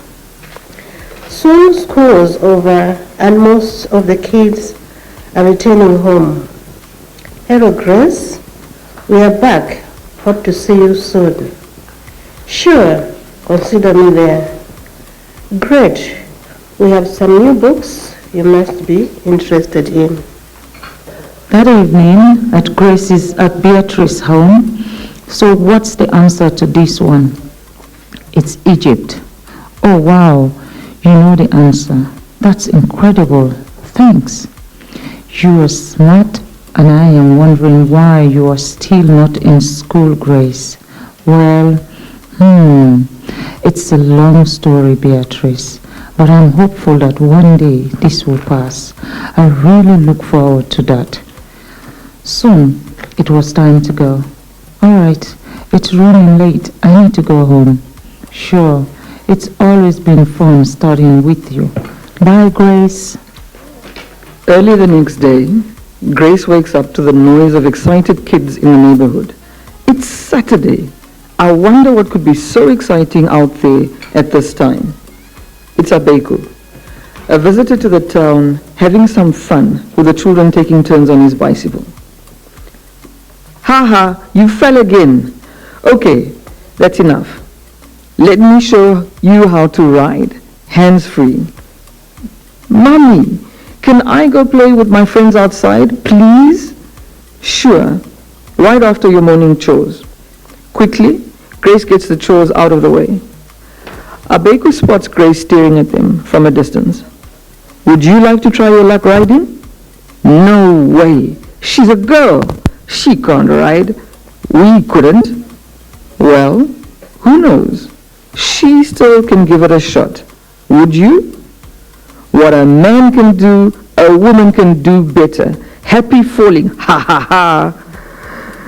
Let's see how she falls. Ride on. Observem-me, rapazes. Vou para aquela árvore e volto. Ha, ha, ha. Deus misericordioso. A menina está a andar de bicicleta. Ha, ha, ha, ha. Adoro isso. Vá, Grace. Mostra aos meninos como fazer. Oh, meu Deus. Ela anda de bicicleta de facto? Na verdade, Grace está a fazer o que os meninos não conseguiram fazer. Ela cavalga confortavelmente. Isto é inacreditável. Ela cavalga como especialista. Como isso foi? Grace, incrível. Bateste os meninos a andar de bicicleta? Surpreendeste a todos nós com a tua habilidade? Eu não acredito isso. Podes fazer isso de novo? Ha, ha, ha. Certo. Por que não? Grace picks herself on the bike and once again pedals her way even further and with more confidence. The boys had no choice than to follow her with cheers and jubilations. Oh, yes. Hoorah! This is awesome. The first female bike rider in town. Soon it was time to return to the big city. Everybody was sad. Just when they were getting used to Abeku and the fun he brought to the kids, he had to leave. I have a little surprise for you, Grace. My mom has permitted me to gift you with this bike. Oh, wow. We learned you are a smart kid, but having challenges to go to school due to the distance. We hope you find this gift useful. Absolutely. I'm so speechless, Abeku. Thank you so much. Mother, I guess the worry of a long distance issue is over. I can now start going to school. Absolutely, my girl. The bike indeed was a blessing. Now she can not just ride to school to get an education, but also run a few more errands for the family with much ease. I will drop off these items before heading to school. I can't be late again, haha. Grace soon became popular in school and would be found giving a few of her friends a ride home after school. I must say, your daughter really looks different. She looks empowered. Yes, and she has been so popular, earning a nickname, the girl on the red bike. Imagine that. She's also been helping other children remain punctual at school with that bike. I am so grateful for that gift. It just unearthed so much potential in my daughter.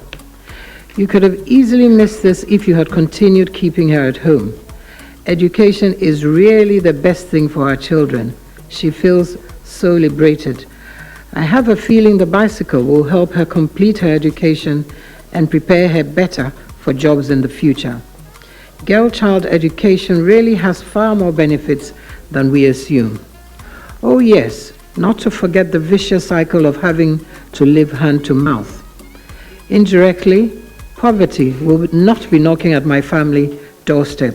Ha ha ha, thanks to education. Yes, oh, ha ha ha.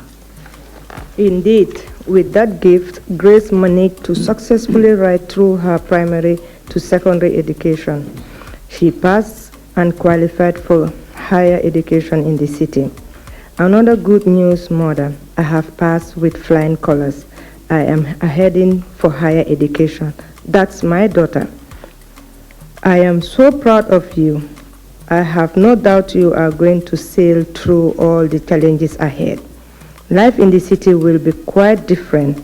We need to prepare our list of items to buy to prepare you for the next phase of your education. Thank you so much, Mother. I am truly grateful for your support. Quelques semaines plus tard, Grace et sa mère étaient en ville. Ils en ont profité pour rencontrer Abeko et sa mère. Je dois dire que votre prévenance a vraiment aidé ma fille à terminer ses études. Nous sommes heureux d'entendre cela. Abeko m'a dit qu'elle était une enfant intelligente. Le mieux que nous puissions faire était ce cadeau. Contrairement à beaucoup d'autres, Grace est arrivée à l'école moins fatiguée, concentrée en classe, ponctuelle au quotidien. Cela l'a vraiment aidé à améliorer ses performances. Nous sommes heureux du chemin parcouru. J'ai cru en toi le jour où Abeko m'a placé devant toi. Tu m'as vraiment donné raison. Va finir tes études et sois ce que tu aspires à être. Je vais, Madame, merci beaucoup. Même si Grace s'est retrouvée dans une classe dominée par les hommes, elle n'a pas été découragée. En fait, elle s'est avérée plus dure élève à battre pour les positions les mieux notées dans la plupart des matières. Oh mon Dieu, cette fille est brillante. Je n'ai jamais rencontré une fille aussi intelligente que celle-ci. Son succès et sa réussite en tant qu'étudiante de première classe n'ont pas été une surprise.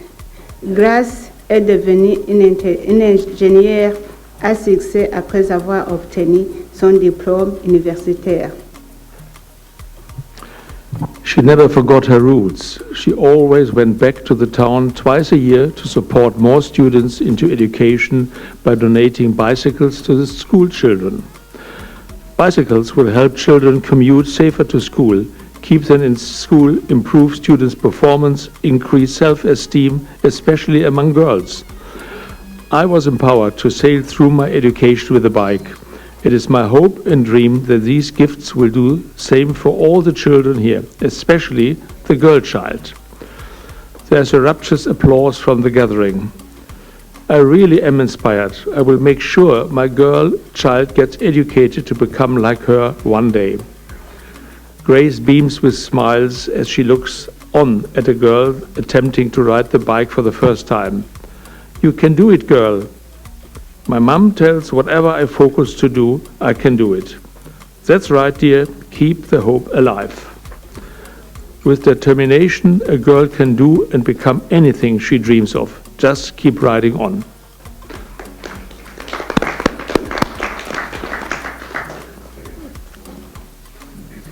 So what do you think about the stories? It's good?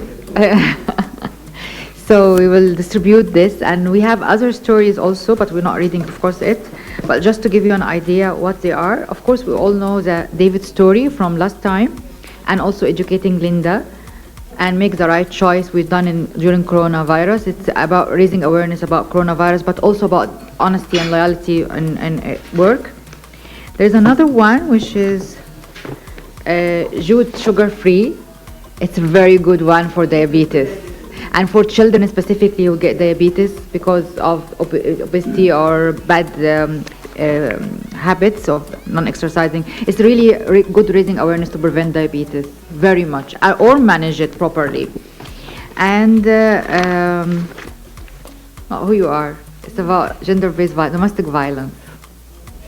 It's also very, very nice one about a husband who abused his wife, and then they come back after to happiness and to respect her and appreciate her. It's really also nice, and it's been made in a very nice way for children, so they can understand how to respect their future wives and future women in their life. So I think we... Sorry? Yes. The advocacy should start from children because they are the future generation, so that they will be adapting to what exactly we went through. They will not make the mistakes that we made. Exactly, because it's also very easy to mold them when they are young still, and before the character is formed totally, because it's very difficult sometimes to change adults. So if anyone, please feel free if you want to comment about anything. No? Dr. Frank, you want? Next. After this, in the books, this is what I said. I mean, Not Who You Are and Jute Sugar Free, and the last 3 stories and these 2 stories. So this is we are doing one about hypertension also, which is also very good. If they keep themselves healthy since childhood, I'm sure it will be a lifestyle, and they will continue. And we complement that with the songs and with the awareness materials and the other things like the media awards. We have the media awards now about healthy lifestyle and how to prevent diabetes and hypertension. We encourage media to write about these things, these topics. So that's it. So Dr. Frank, can you please close the meeting? I think we finished. Thank you all for attending. I know it was not always easy to come from all parts of Africa or even New York, so it's always a long trip. But it was worthwhile. I think it's very important to have this sort of meeting simply to exchange views and to agree on the next step forwards. So I'm very much looking forward to seeing all of you, hopefully also the first ladies who couldn't come next year, and we will decide where we will meet. I don't know whether you have got any idea already on that respect. We'll do voting for that, yeah. Yeah, we'll work on that. So, safe travel back home, and please continue the good work. I think Africa, in particular the girls, will benefit from it. And by the way, see, I've got 2 granddaughters and 3 daughters, and the problems are a bit different, but still they also have to struggle in a male world, also in Europe. So there's no that much difference in that respect. Yes. So I've got my full sympathy, whatever we do. Thank you. Thank you very, very much, Professor Frank. There's one thing only, Her Excellency, the First Lady of Burundi, give us a gift of her daughter song, and she wants to play it to us. The camera work is amazing. Yeah. Very high quality. Yeah. Thank you. Thank you very much. Thank you.